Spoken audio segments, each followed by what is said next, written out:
Alhamdulillah. A'udzubillahi minasyaitonirrajim. Bismillahirrahmanirrahim. Assalamualaikum warahmatullahi wabarakatuh.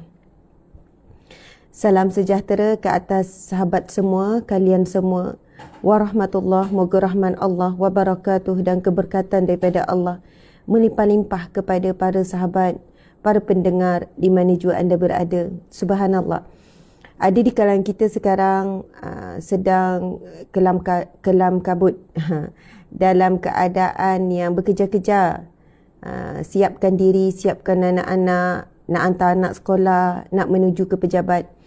Ada yang sedang kelam kabut juga, yang sedang berusaha menyiapkan hidangan sarapan pagi untuk keluarga, dan pelbagai urusan lah di pagi hari ini. Masya Allah, hari Isnin pula tu kan, hari yang agak berat sikit untuk kita memulakan rutin yang baru setelah 2 hari cuti. Sabtu Ahad cuti, jadi hari Isnin lagi-lagi baru saja sesi persekolahan dimulakan. Masya Allah, semoga segala urusan sahabat-sahabat, tuan-puan sekalian, Allah berikan keringanan, kemudahan, kelancaran, kelapangan. Masya Allah, amin ya rabbal alamin. Apa khabar semua sahabat-sahabat? Setelah lebih kurang 2 minggu sebenarnya, live kita, kuliah kita ni berjalan dengan tidak stabil 2 minggu. Bila kami ada bawa jemaah umrah, jadi memang kuliah pagi kita ni agak terganggu.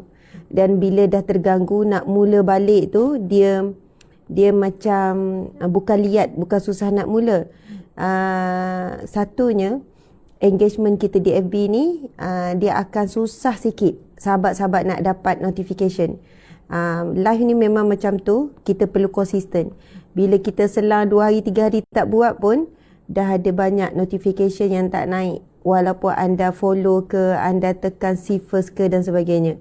Jadi insya-Allah untuk permulaan kita ni, tuan-puan dan mati Allah sekalian, kita sama-sama saling membantu, tekan butang share dan sebagainya.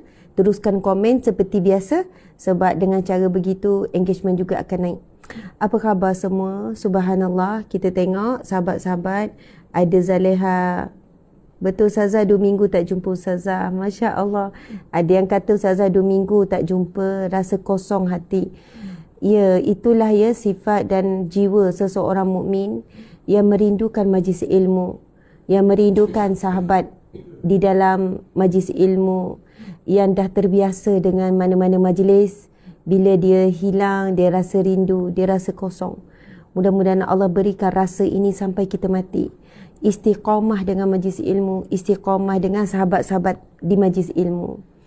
Masya Allah. Ada yang kata, Masya Allah, kosong 2 minggu ni, rasa kosong. Alhamdulillah, subhanallah. Saya sendiri dah menjadi satu rutin ataupun macam darah daging dah kuliah pagi ni. Sebenarnya satu hari tak buat, dia rasa resah gelisah tu sepanjang hari. Subhanallah, dia bawa perasaan tu. Bila nak buat, bila nak start, begitulah.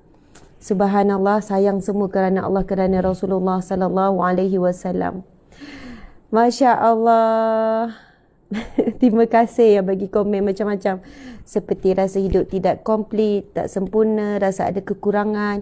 Perasaan yang sama juga dirasai oleh saya. Masya Allah, Alhamdulillah, Alhamdulillah, Alhamdulillah, Masya Allah. Jadi sahabat-sahabat, tuan-puan, muslimin-muslimat, ada Jamilah Cendol. Anda semua hadir daripada mana? Boleh anda letakkan komen. Sahabat semua hadir majlis ilmu kita ini, majlis kuliah Riyadhus Shalihin kita ini daripada mana? Ada Roslina Mai, Lina Mukmin, Lala Luna Bella. Seku Ustazah, makasih atas usaha berkongsi ilmu dengan saya. Alhamdulillah, moga hidup saya di dunia akhirat dalam berkat dan rahmat Allah. Makasih atas doanya. Nur Japa, Mami Syida, serindu Ustazah seminggu ni. Mami Syida, terima kasih. Nur Hamizah Hamdan, Kasila Jalil, Masya Allah. Ya, Emily Nur Iris sebut majlis ilmu ni imun ataupun booster untuk kalbun. Ya Allah, Allah jua yang bantu kita. Izin Allah jua segala-gala. Syukur Gaya Said sebut. Memang betul, Allah lah yang temukan kita. Allah lah yang memudahkan. Dan Allah juga yang menyukarkan, Allah yang melapangkan, Allah juga yang menyempitkan. Itu semua nama Allah, tuan-puan sekalian. Allah yang meninggikan, Allah juga yang merendahkan. Subhanallah, Allah juga yang memberikan kita rasa kasih sayang dan rindu. Subhanallah, jika kasih sayang dan rindu antara kita membawa kepada kebaikan, bersyukurlah di atas pertemuan yang Allah kurniakan. Bersyukurlah di atas perasaan-perasaan yang baik. Memang semua itu perantaraan. Tetapi siapakah orang yang Allah hubungkan kita saat kita hidup di dunia? Manusia perantaraan. Subhanallah, usaha kita sendiri juga perantaraan. Usaha menyampaikan, usaha hadir, usaha mendengar, semua itu perantaraan. Untuk Allah berikan kebaikan kepada hamba-Nya. Jadi, Masya Allah, tuan-puan sekalian, saya perantaraan. Sahabat-sahabat juga perantaraan. Untuk kita dapat redha Allah. Untuk kita dapat syurga Allah. Tanpa kalian, saya tidak boleh meneruskan majlis ilmu. Begitu juga tanpa saya, majlis ilmu juga berhenti seketika bila saya tidak ada. Tetapi segala-galanya hakikatnya datang daripada Allah. Tanpa Allah kita tidak ada semuanya. Apa yang sedang kita nikmati semuanya tidak ada. Kalaupun dalam hati kita Allah itu tetap ada. Tapi kalau Allah tidak ada dalam hati kita, semuanya tidak ada makna. Semuanya bermakna kerana apabila kita melakukan sesuatu sedar, ia datang daripada Allah dan kita buat kerana Allah dan mengharapkan Allah. Ada Markhaini, Norpia Halim, Ukhti Siti Munira, sahabat Syikin Desa, Aisyah. Benar ya Allah. Siti, Tinta Dahlia, Siti. Ya, ramai lagi. Awi Dania, Norizan Abdul Kadir, Nur Suzi Yanti. Masya Allah, Alhamdulillah. Muslimi, muslimat mata Allah sekalian. Alhamdulillah. Mudah-mudahan semua sihat walafiat. Alhamdulillah, Alhamdulillah. Sekarang kita akan mulakan majlis ilmu kita dengan seperti biasa dengan bacaan Al-Fatihah, kemudian 10 ayat awal dan akhir surah Al-Kahfi. Dan insyaAllah jika sempat kita akan baca mak surat, sempatkan juga kita baca mak surat sama-sama insyaAllah. Kemudian baca zikir rahmat 10 kali dan Asmaul Husna jangan lupa dan selawat. Okey, kita mula sekarang. A'udzubillahi minasyaitanirrajim. Bismillahirrahmanirrahim. Alhamdulillahi rabbil alamin. Ar-Rahmanir-Rahim. Maliki yaumiddin. Iyyaka na'budu wa iyyaka nasta'in. Ihdinas siratal mustaqim. Siratal ladzina an'amta 'alaihim ghairil maghdubi 'alaihim waladdallin. Amin. Bismillahirrahmanirrahim.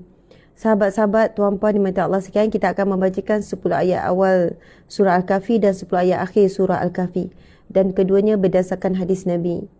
Yang mana Nabi Muhammad sallallahu alaihi wasallam bersabda, barang siapa yang membaca 10 ayat awal suratul Kahfi, menghafal, beramal dengannya, maka akan dilindungi, akan diselamatkan Allah Subhanahu wa taala untuknya, buatnya daripada fitnatul Dajjal.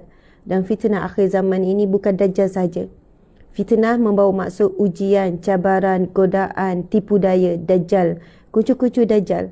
Dan apa sahaja yang boleh merosakkan iman kita, merosakkan akidah kita, merosakkan akhlak kita, semua itu adalah ujian ataupun fitnah Dajjal ataupun fitnah akhir zaman, kucu-kucu Dajjal dan sebagainya.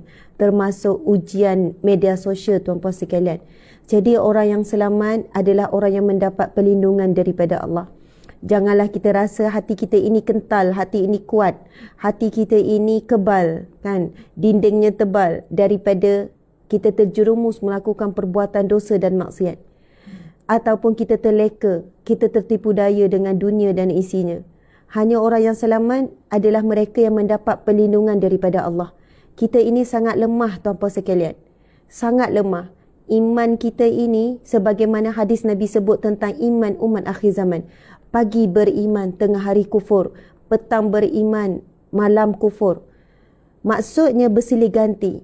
Time kita ada iman, kita jaga diri kita. Kita jaga apa yang kita cakap. Kita jaga apa yang kita tulis. Kita jaga apa yang kita fikir. Kita jaga apa yang kita luah. Mana boleh luah, mana tak boleh luah. Mana boleh cakap, mana tak boleh cakap. Tapi time iman kita lemah. Kita turut memaki sebagaimana orang lain memaki. Kita turut menghina sebagaimana orang lain menghina. Kita turut mencaci dan membuka dan menyebarkan aib orang sebagaimana orang lakukan. Jadi begitulah kita tengok diri kita sendiri kan, tuan-tuan puan sekalian. Kita sangat lemah, iman kita naik dan turun. Iman kita ini kadang-kadang terlalu nipis. Bila nipis, terlalu mudah koyak. Datang sikit saja ujian, musibah, aib orang terbuka, iman yang nipis itu terkoyak. Lalu kita pun seronok membicarakan tentang hal keburukan dan juga aib orang. Memang betul Allah buka aib sesetengah manusia. Dan Allah tutup aib kita bukan kerana kita sempurna atau kita baik. Tetapi sebab kita terlalu banyak keburukan dan kita terlalu banyak dosa. Maka Allah nak kita sedar bila aib orang terbuka, kita lalu melihat aib kita. Bila lihat aib orang, ingatlah aib kita. Bila lihat kebaikan orang, lihatlah kebaikan kita. Adakah ada kebaikan? Bila lihat keburukan orang, lihat keburukan diri sendiri. Bila lihat dosa orang, ingatlah dosa sendiri.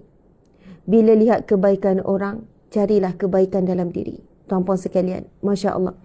Tapi manusia lebih suka bila melihat keburukan orang. Dia hanya melihat kebaikan dalam dirinya.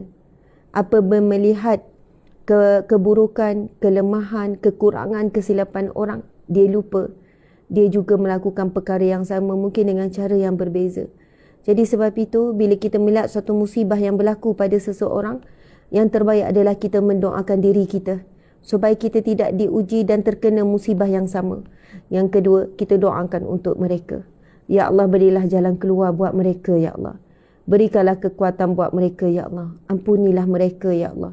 Itulah yang terbaik, tuan-puan sekalian. Doa, terus doa, terus doa. Dan ramai orang yang menghimpun pahala doa. Sebab hadis Nabi sebut apa? Ad-du'a mukhul ibadah. Ad-du'a mukhul ibadah. Doa itu adalah kepalanya ibadah. Doa adalah kepala kepada ibadah. Orang yang banyak berdoa dan suka berdoa, sama ada untuk dirinya, untuk keluarganya, ataupun untuk orang lain lebih-lebihnya, sama ada secara tersembunyi ataupun secara jelas ataupun terzahir, semua itu adalah satu ibadah yang sangat besar. Ad-du'a mukhul ibadah. Mukh ni kepala. Doa adalah kepala kepada ibadah. Orang yang suka berdoa, insya-Allah orang yang merupakan orang yang sentiasa dipandu oleh Allah untuk dia kekal dalam melakukan sesuatu dalam radar ibadah. Dia buat sesuatu, diberi pahala ibadah. Dia masak ibadah sebab dia doa. Antara doa, kalau nak masak baca bismillah, bismillahirrahmanirrahim. Kan itu dah doa tu, dengan nama Allah yang Maha Pemurah lagi Maha Pengasih. Saya baca tafsir oleh Tuan Guru Ni Abdul Aziz Ni'mat menjelaskan tentang bismillahirrahmanirrahim.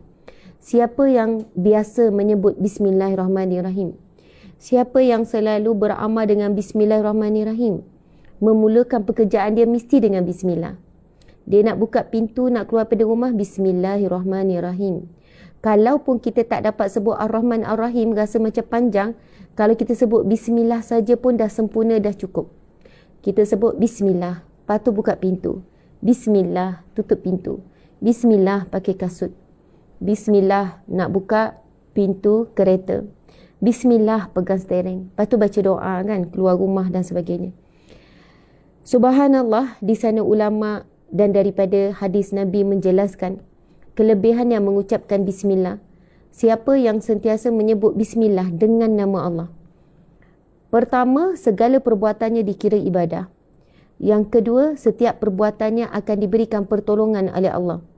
Akan diberi kemudahan dan kelapangan. Sebab dia sebut nama Allah kot. Sebut nama Allah. Maksudnya dia buat sesuatu dengan dimulakan dengan nama Allah. Bismillah, dengan nama Allah. Allah mendengar hambanya yang sentiasa menyebut namanya. Apabila nak buat sesuatu, sebut namanya. Seru namanya. Subhanallah. Kalau kita tengok budaya orang bukan Islam, orang kafir contohnya, tuan-puan sekalian, kadang-kadang dia bersumpah dengan nama ibunya. Saya bersumpah dengan nama ibu saya. Saya bersumpah dengan nama ayah saya. Saya bersumpah dengan nama anak saya. Tapi kita bersumpah dengan nama Allah. Antara kelebihannya, mereka yang mulakan sesuatu dengan bismillah. Semua dikira sebagai ibadah. Jemur kain, lipat kain. Nak jemur kain, bismillah. Nak angkat kain, bismillah. Nak basuh kain, bismillah. Masya Allah. Nak mula basuh pinggan, bismillah. Walaupun pendek, bismillah saja. Walaupun tak ada Ar-Rahman Ar-Rahim, bismillah saja dah sempurna. Bismillah dengan nama Allah. Bismillah dengan nama Allah, tuan-tuan sekalian. Kemudian dia mendapat perlindungan dari diberikan pahala ibadah.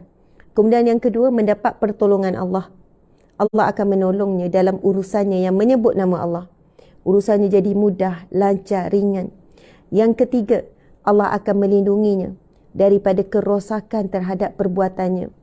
Sebab apa? Bila kita buat sesuatu, kita akan diuji Allah. Kan, dari sudut keikhlasan kita, dari sudut kesungguhan kita nak melakukan perbuatan tersebut. Mula-mula rasa bersungguh, kan? Tapi akan diuji. Syaitan tak puas hati tengok kita buat sesuatu sedang diberi pahala ibadah.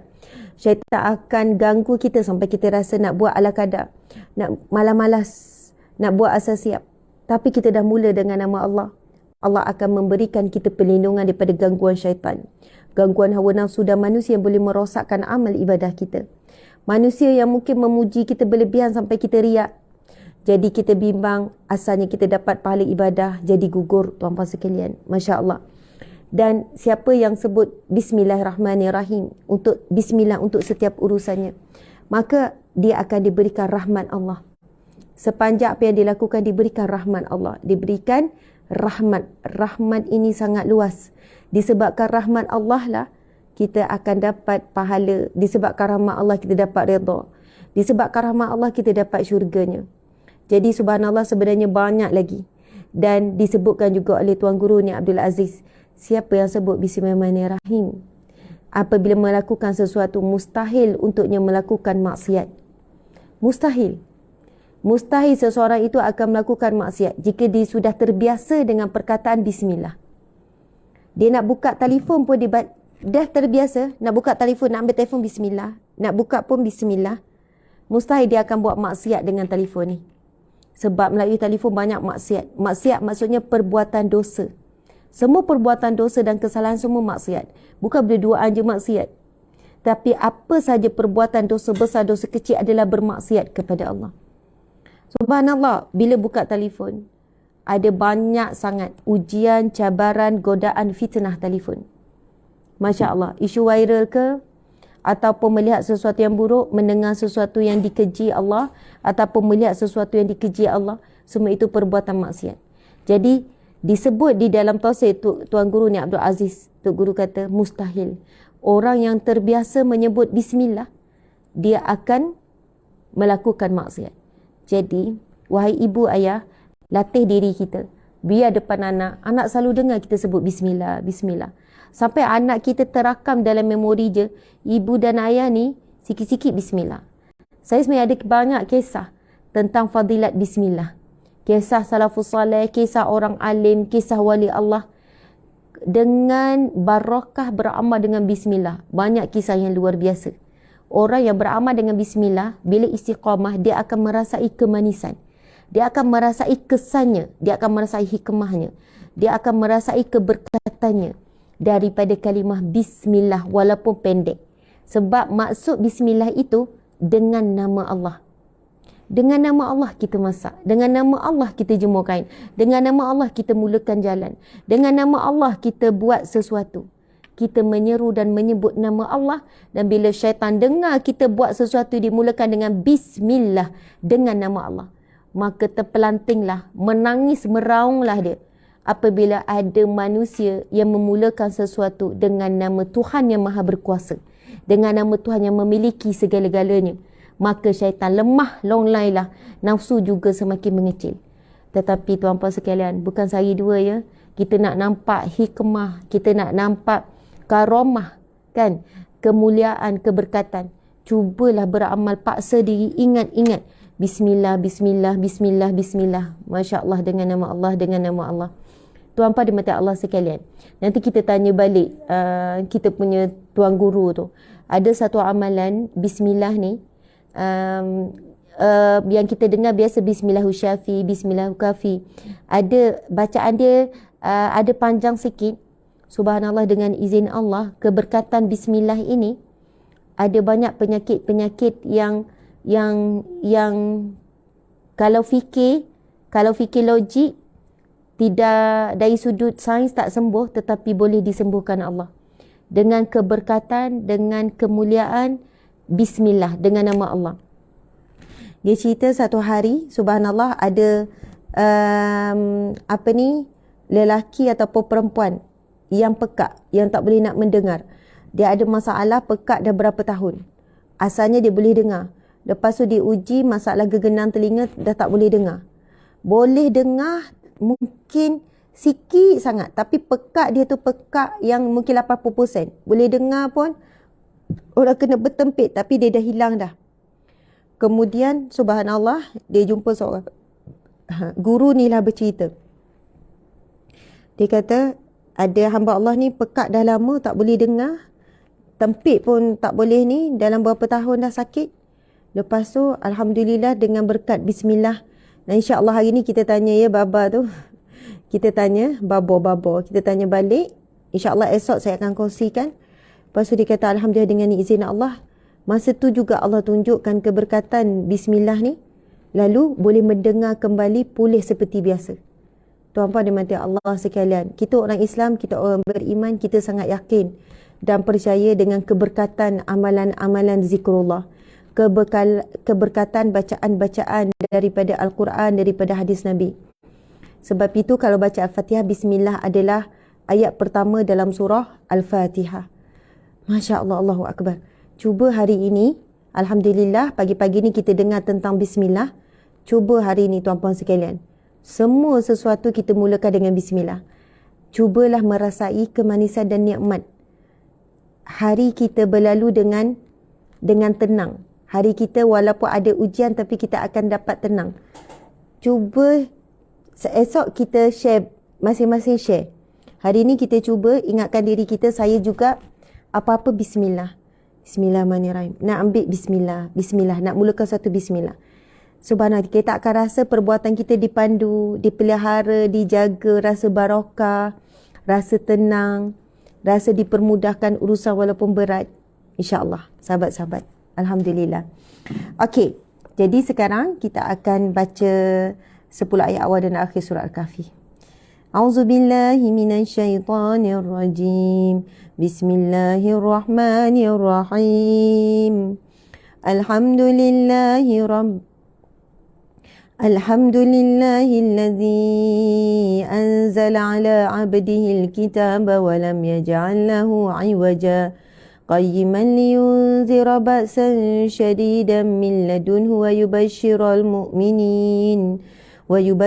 mu'minin alladhina ya'maluna as-salihati anna lahum ajran hasana makithina fihi abada wa yunzira alladhina qalu ittakhadha Allahu walada ma lahum bihi min 'ilmin wa la li abaihim kaburat kalimatan takhruju min afwahihim in yaquluna illa kadhiba فلعلك باخع نفسك على آثارهم إن لم يؤمنوا بهذا الحديث أسفا إنا جعلنا ما على الأرض زينة لها لنبلوهم أيهم أحسن عملا وإنا لجاعلون ما عليها صعيدا جرزا أم حسبت أن أصحاب الكهف والرقيم كانوا من آياتنا عجبا إذ أوى الفتية إلى الكهف فقالوا ربنا آتنا من لدنك رحمة وهيئ لنا من أمرنا رشدا ربنا آتنا من لدنك رحمة وهيئ lana min amrina rasyada. Rabbana, wahai Tuhan kami, atina, kurniakanlah buat kami, min ladunka rahmah, daripada sisimu rahmatmu ya Allah. Wahai lana, dan sempurnakanlah bagi kami, min amrina rasyada, dalam setiap urusan kami petunjukmu yang jelas. Amin ya rabbal alamin. Itu doa Ashabul Kahfi. Okey, 10 ayat terakhir surah Al-Kahfi juga wasiat Nabi supaya kita selamat daripada fitnah, ujian, godaan, cubaan akhir zaman.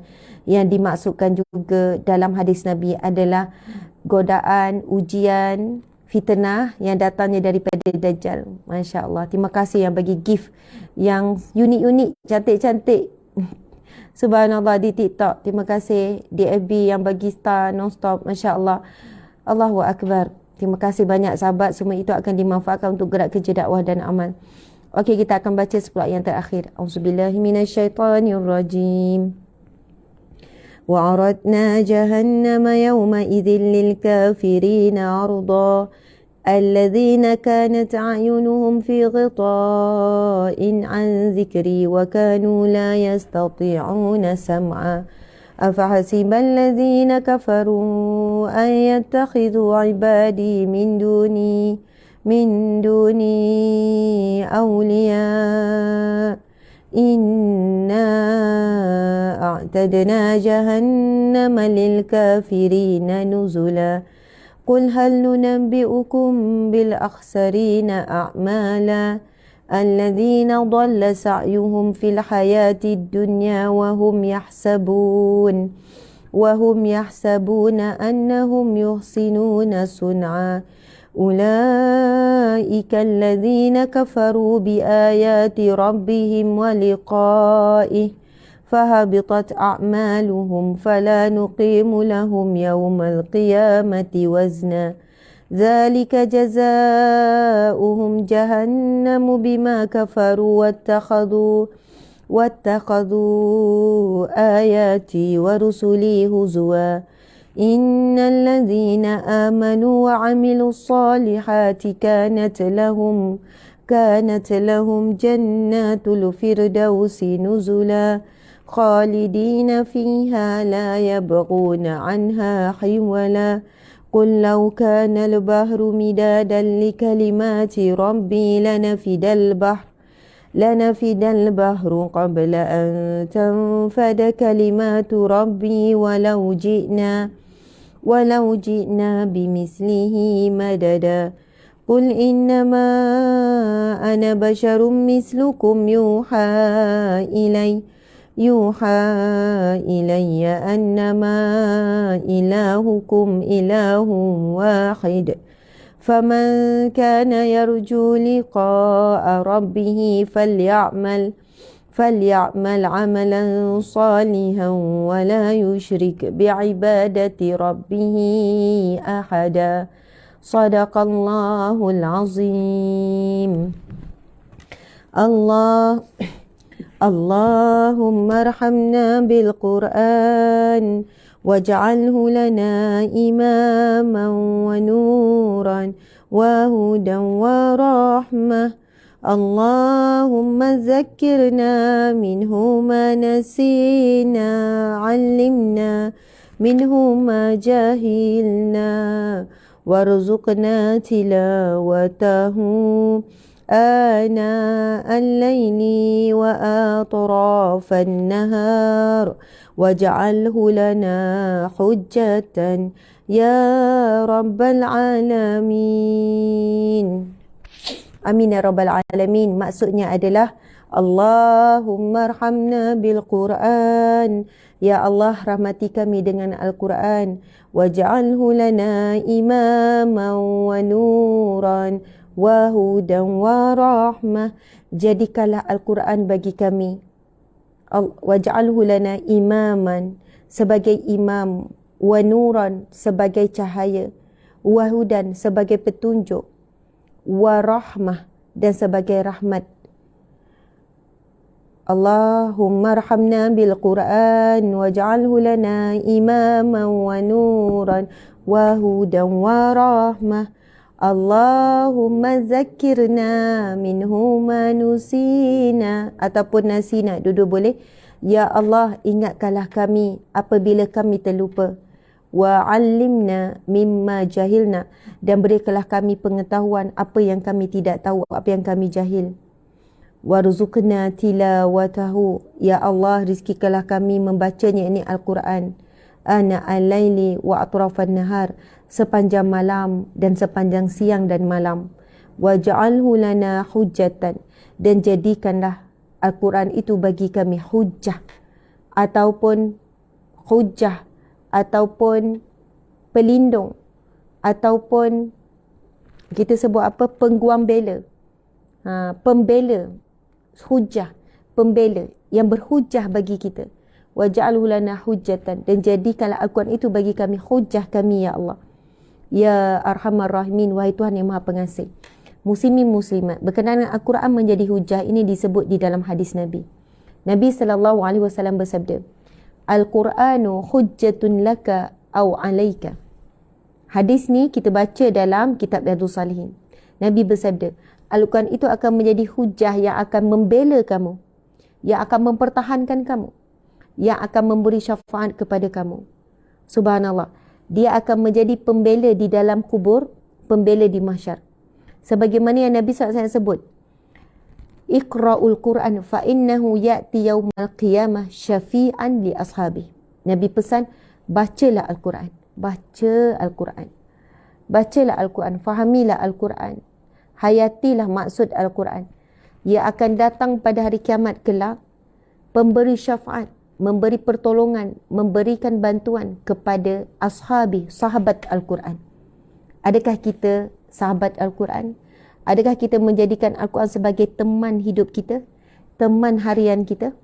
Itulah yang menjadi persoalan. Kita mungkin baca, tapi adakah Al-Quran menjadi teman dan sahabat? Tuan-puan dimati Allah sekalian, kalau kita buat Lego, kan beli Lego yang kecil-kecil tu, kalau Lego kecil mungkin senang lah, walaupun tak tengok manual kita boleh bina. Tuan-puan dimati Allah sekalian, kalau kita beli Lego yang banyak, lepas tu kita nak bina sebagaimana gambar yang sama sebagaimana di kotak Lego tu, kalau kita tak tengok manual, agak-agak kita boleh bina ke tidak? Kita tak boleh bina, tuan-puan sekalian. Mustahil. Sebab pada kertas manual, manual tu, manual, faham? Manual nak bina Lego tu, dia ada nombor dia.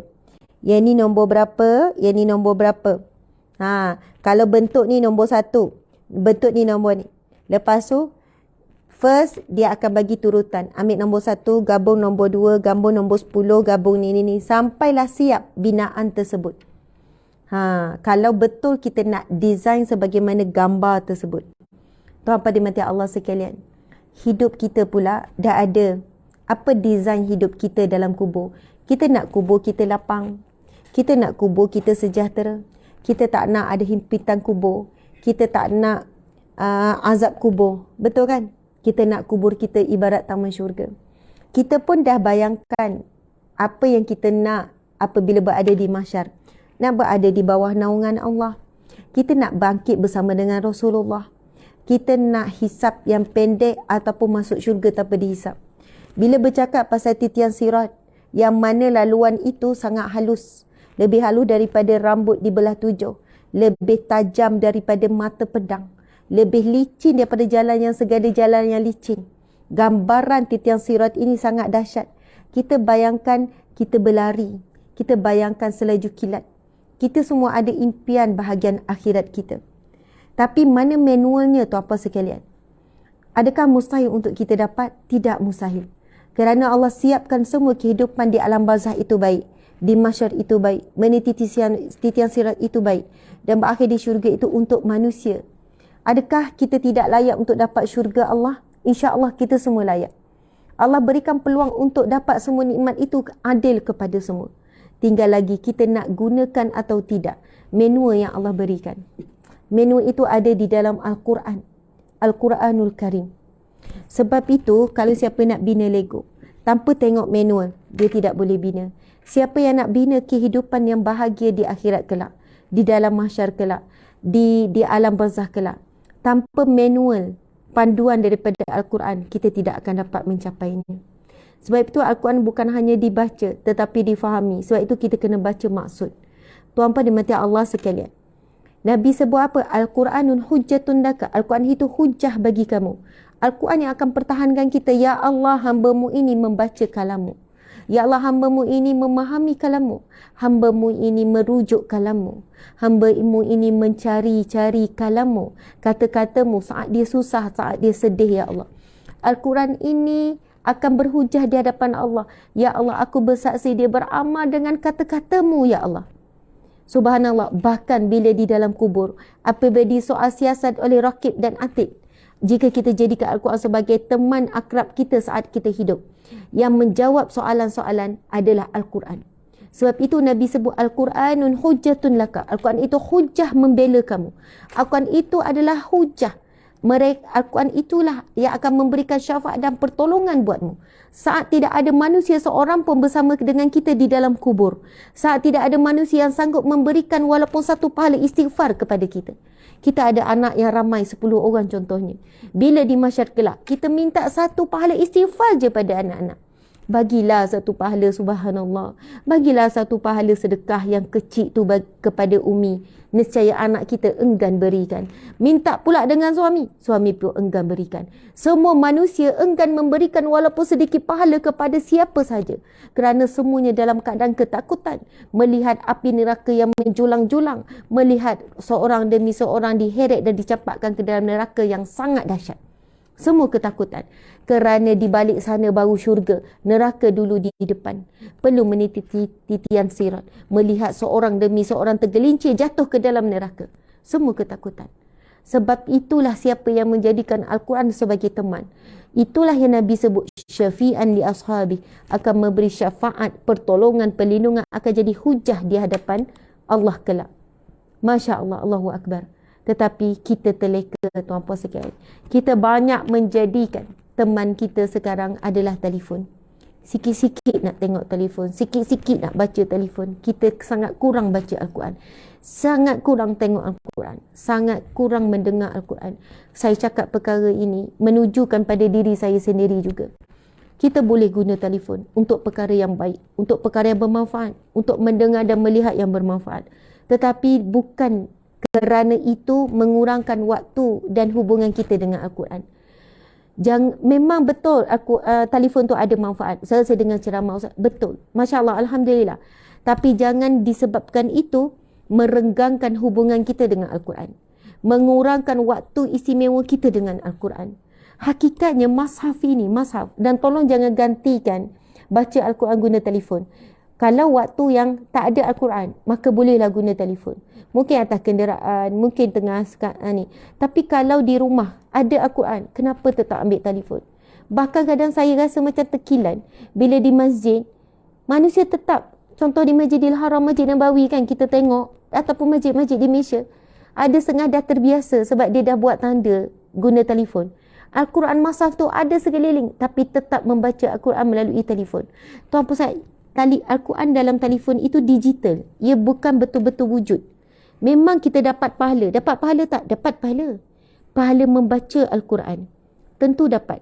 Tetapi Mushaf ni 30 juzuk ini, tuan-puan sekalian, kalau kita pegang saja, kita bawa saja dah diberi pahala. Sebab dalam ini terkandung 30 juzuk yang lengkap kalamullah. Subhanallah, Allahu Akbar. Kita memeluk dan memegangnya sahaja pun kita sudah rasa perbezaannya. Kita dah boleh rasa ketenangannya, tuan-puan sekalian.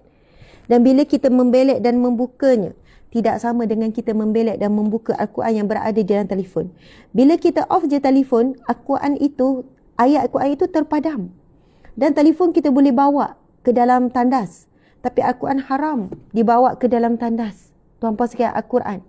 Dan walaupun kita tutup Al-Quran, mushaf dan kalamullah itu kekal di dalam ini. Dia tidak hilang, tuan-puan dan puan. Walaupun kita tidak buka, ia tetap ada di dalam ini. Subhanallah, Allahu Akbar. Jadi sebenarnya siapakah teman akrab kita sekarang? Adakah Al-Quran? Adakah Allah? Adakah Rasulnya yang sentiasa bersama dengan kita? Ataupun dunia dan isi yang masuk melalui telefon dan keluar dan mengubah akhlak kita jadi buruk, mengubah hati kita, mengubah fikiran kita, mengontrol lidah kita, mengontrol apa yang kita fikir. Biarlah kita dikontrol oleh Al-Quran. Allahu Akbar. Tuan-puan sekalian, Al-Quran kalau baca dengan terjemahan, kita akan rasa kita macam dikontrol oleh Al-Quran. Wajib baca terjemahan. Kita orang Melayu, bukan orang Arab. Kita tak faham. Tolonglah baca walaupun satu muka surat tapi dengan terjemahan. kita akan merasai perbezaan yang sangat jelas ketara. Baca Al-Quran dengan faham maksud dengan tak faham sangat beza. Seumpama seperti kita tengok cerita Korea, dengan tengok maksud dengan tak tengok. Kita boleh tahu perbezaan kita menghayati cerita tu macam mana. Tengok cerita Mak Saleh ke, kalau Mak Saleh tu kita dah faham cakap orang putih, lain lah. Kalau tengok cerita Hindustan ke, dengan kita tengok maksud dengan tak tengok maksud, subtitles tu. Kalau kita tak faham, kita tak tahu kenapa dia orang tu nangis. Apa yang dia orang cakap. Macam mana kita nak menghayati cerita tu? Macam mana kita nak faham? Jadi Al-Quran bukan hanya untuk dibaca tapi untuk difahami, barulah dapat diamalkan. Masya Allah. Alhamdulillah, tuan-puan dimati Allah sekalian. Tadi kita cakap tentang Al-Quran. Nabi sebut Al-Quran hujjatun laka. Al-Quran itu hujjah bagi kamu, akan mempertahankan kamu, akan melindungi kamu. Au alaika, ataupun Nabi kata Al-Quran itu akan jadi hujjah menentang kamu. Hujjah yang akan menentang kamu. Ada dua. Nabi sebut dalam hadis yang sahih itu dua. Al-Quranun hujjatun laka au alaika. Al-Quran itu akan menjadi hujjah, akan mempertahankan kamu, ataupun jadi hujjah akan melawan kamu. Na'udzubillah min zalik. Sekiranya Al-Quran akan berkata depan Allah, Ya Allah, Al-Quran ada di rumahnya tetapi dia tidak membacanya. Ya Allah, aku menjadi saksi hamba-Mu ini tidak membaca Al-Quran tapi tidak memahami ayat-Mu. Ya Allah, aku jadi saksi bahawa hamba-Mu ini dia baca, dia faham tapi dia melawan kalam-Mu. Dia tidak beramal dengan kalam-Mu. Telah sampai perintah-perintah di dalam Al-Quran kepadanya tetapi dia tidak mentaatinya. Telah sampai larangan-larangan-Mu di dalam Al-Quran kepadanya tetapi dia tetap melakukannya. Sebab itu kena dengar, kena ingat, Al-Quran boleh jadi dua. Hujjatun laka au alaika. Nabi kata Al-Quran ini akan jadi hujah yang membela kamu ataupun hujah yang akan melawan kamu. Al-Quran itu boleh jadi pertahanan kita ataupun melawan kita. Subhanallah, hampir semua perintah dan larangan Allah telah sampai kepada manusia. Dan semua itu datang melalui Al-Quran. Hampir mustahil kalau ada umat Islam hari ini tak tahu, yang ni Allah larang, yang ni Allah wajibkan. Tetapi kerana ada sifat sombong dalam diri, lalu dia melawan perintah Allah. Lalu dia tidak mentaati perintah Allah. Tuan-puan sekalian, hari ini kita boleh tengok, saya bukan nak tujukan pada artis, tapi sebab artis ni, dia, Allah berikan dia ujian masyhur, dikenali. Jadi bila dia buat sesuatu, viral, mudah tersebar. Kalau orang kampung saya, dedah aurat, tak adalah heboh sangat ya. Kalau orang kampung kita pun, jiran-jiran kita, kalau dia bukan sesiapa, kesan dia tu tidak sedahsyat orang yang ada pengaruh. Hari ini kita tengok, kita pergi mana baru ni? Okey, adalah kita bawa anak-anak pergi jalan. Kan, lepas tu adalah pergi shopping komplek. Shopping komplek ni, ya, tempat ni orang Melayu pun ramai, orang bukan Islam pun ramai. Tapi yang saya rasa macam terkejut sangat saya tengok. Ramai orang Melayu Islam kita. Kita boleh cam lah orang Melayu Islam. Kita boleh tengok dalam family tu, okey, mak dia pakai tudung. Tapi anak dia bukan sekadar seksi biasa ya. Yang budaya sekarang, seluar legging tu memang dah jadi biasa. Tapi sekarang ni, yang rasa macam tergamaknya orang Melayu kita, bukan budak-budak, bukan remaja orang dah besar, pakai nampak pusat. Pakai baju, kan? Pakai baju tu separuh, lepas tu pakai seluar pun bawah pusat. Memang baju nampak pusat. Saya rasa macam, tengok, okey, kita tak keji, kita tak hina. Dalam hati kita terlintas, Ya Allah berilah dia hidayah. Berilah dia rasa malu. Subhanallah, pakai baju nampak pusat tanpa sekalian. Dia ada baju dekat luar, dia buka baju kat luar. Dia bagi terbuka, nampak pusat. Orang Melayu Islam kita. Sadar saya tengok suasana ni, saya jumpa, ramailah pula. Sorang-sorang. Biasa kita tengok orang bukan Islam. Di kalangan Chinese biasanya. Kita tengok. Kan? Chinese non-Muslim. Tapi kita tengok bila orang Melayu Islam, kita rasa malunya. Lepas tu, lama-lama saya perhatikan, rupanya, memang ada beberapa orang artis kita, Melayu Islam kita pun memang berpakaian macam tu. Dan ditunjukkan secara terbuka. Pakai macam tu terbuka, remaja mula ikut. Yang pakai seksi, pakai nampak dada, nampak ini ketat. Kita sampai peringkat dah tak tertegur dah. Tak tertegur dah artis-artis yang dahsyat, yang muda-mudi, yang baru naik, yang hilang sifat malu. Tuan-puan sekalian, na'udzubillah min zalik. Nabi SAW bersabda, barang siapa yang menganjurkan kebaikan lalu dituruti, maka akan diberikan pahala seumpama dia melakukan. Dan barang siapa yang melakukan keburukan lalu dituruti, lalu dia akan mendapat catatan dosa yang sama. Siapa yang mulakan melakukan satu keburukan lalu dituruti, orang ikut, remaja follow, dia akan dapat bahana beban dosa.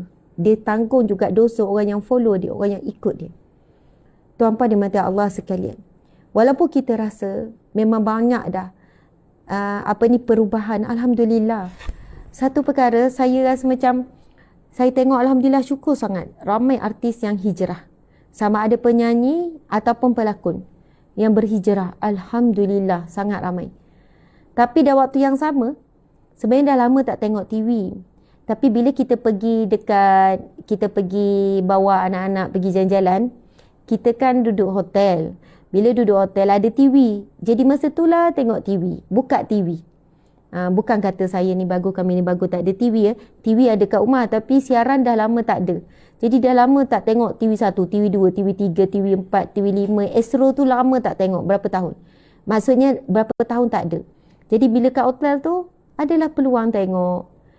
Yang kita pun buka tengok drama. Oh ni drama ni, drama ni. Drama yang tengah heboh-heboh pun saya jadi Alhamdulillah lah tak terkait sangat.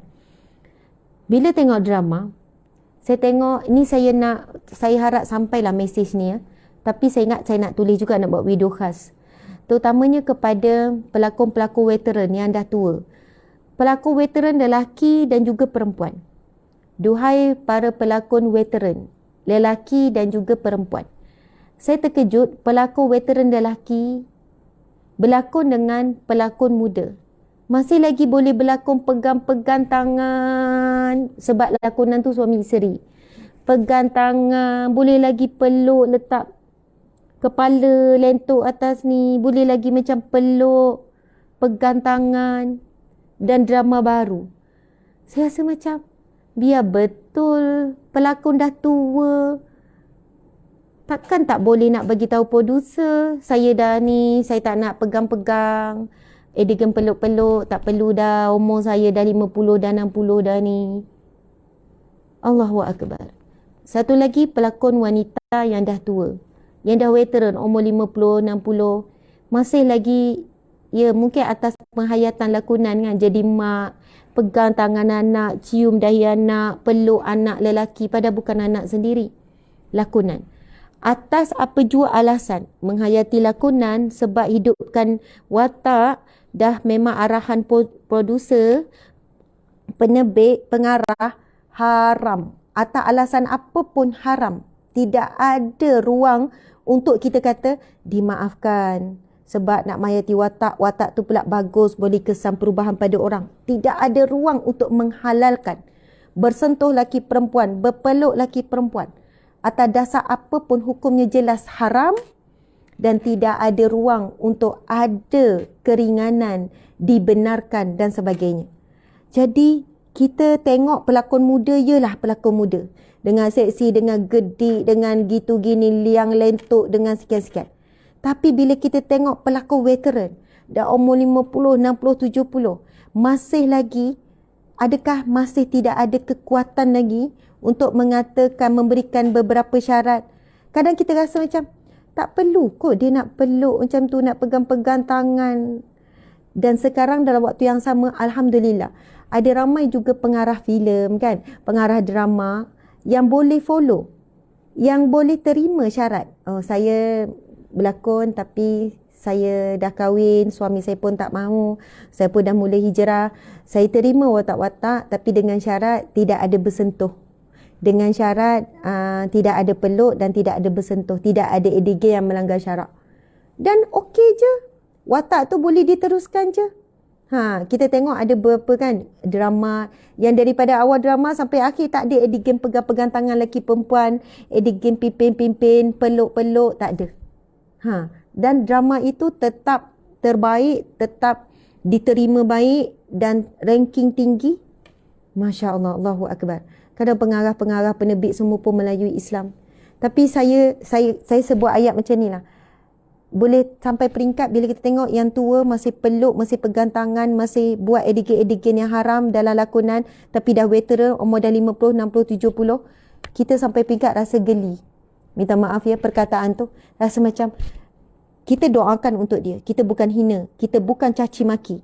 Tapi kita rasa macam dia tak rasa macam perbuatan itu, kita boleh rasa macam lakonan itu boleh jadi bawa rasa meluat.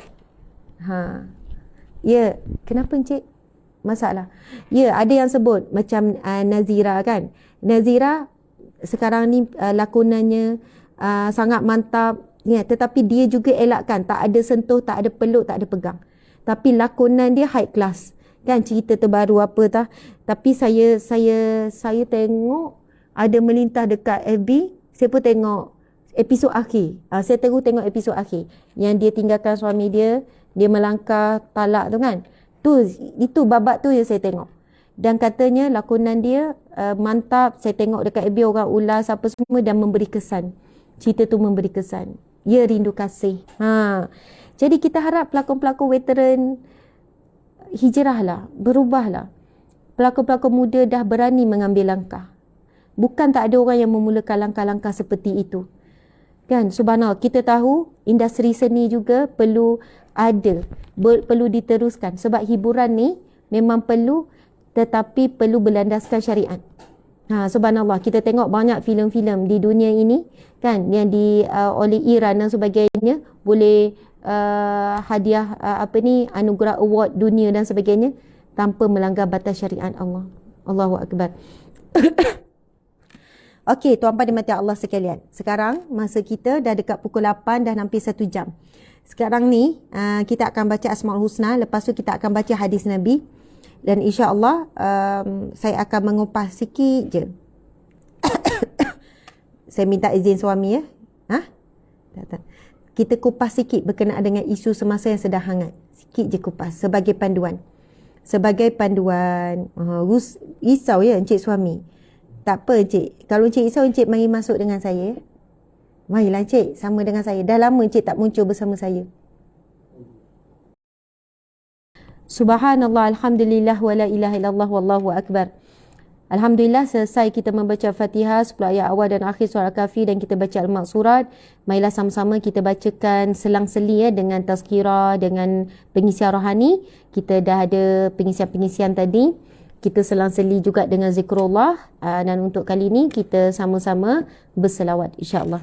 Sallallahu ala Muhammad, sallallahu alaihi wasallam, sallallahu ala Muhammad, sallallahu alaihi wasallam, sallallahu ala Muhammad, sallallahu alaihi wasallam, sallallahu ala Muhammad, sallallahu alaihi wasallam, sallallahu ala Muhammad, sallallahu alaihi wasallam, sallallahu ala Muhammad, sallallahu alaihi wasallam.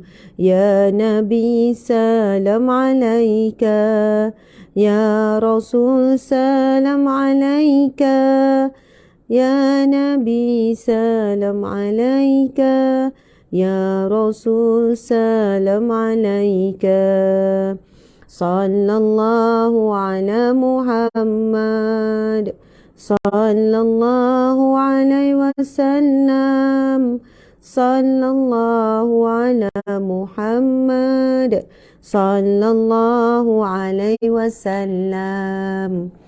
Allahumma salli wa sallim alaihi, sallu alaihi.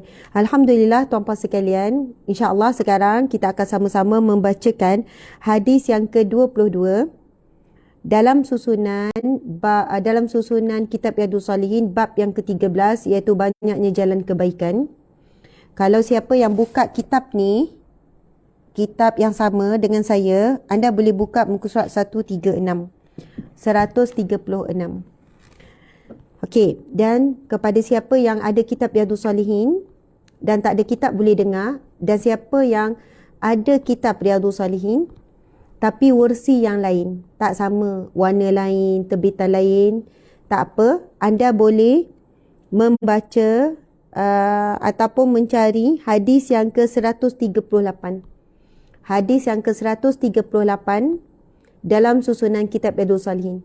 Sebab nombor hadis tetap akan sama. Saya akan baca, tuan-puan sila ikut ya. Bismillahirrahmanirrahim. An Abi Muhammad. Okey, ready semua? Saya baca, tuan-puan follow, ikut. Walaupun anda mungkin sedang bawa kereta, mungkin sedang masak, sedang mengemas, sedang buat apa saja, sila ikut apa yang saya baca. Anda boleh dengar apa saya baca, jadi anda dijemput untuk sama-sama menyebut pada lidah masing-masing, ambil barakah membaca hadis Nabi. Mencintai Allah, baca kalamullah iaitu Al-Quran. Mencintai Nabi, baca dan sebutlah kalamun Nabi iaitu hadis Nabi. Okey. Bismillahirrahmanirrahim. An Abi Muhammad Abdillah bin Amru bin As radhiyallahu anhuma qala Rasulullah sallallahu alaihi wasallam arba'una khoslah a'laha manihatul anzi ma min amilin ya'malu bi khoslati minha raja'a sawabiha wa tasdiqa maw'udiha illa adkhalahu Allahu bihal jannah. Rawahul Bukhari. Hadis riwayat Bukhari. Daripada Abu Muhammad Abdullah bin Amr bin Ash radhiyallahu anhu berkata, Rasulullah sallallahu alaihi wasallam bersabda, ada 40 perkara yang setinggi-tingginya. Nabi kata, ada 40 perkara. 40 tuan-puan sekalian.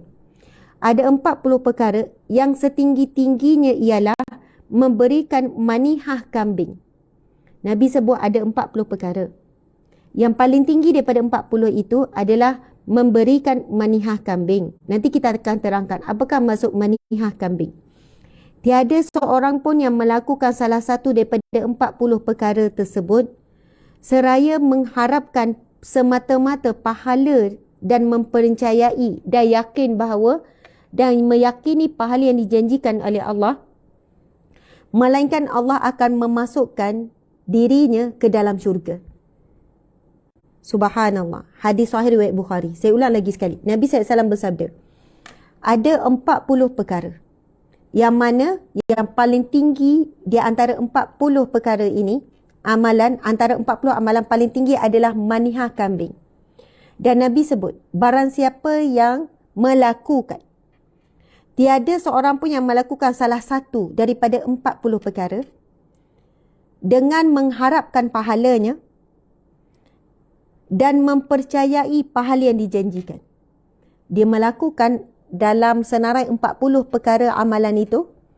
Pertama, dia melakukan dengan mengharapkan Allah beri dia pahala. Mengharapkan ganjaran daripada Allah. Kedua, dia yakin dan percaya tentang ganjaran yang Allah akan berikan. Dia tidak ragu-ragu sedikit pun. Dia yakin Allah akan beri.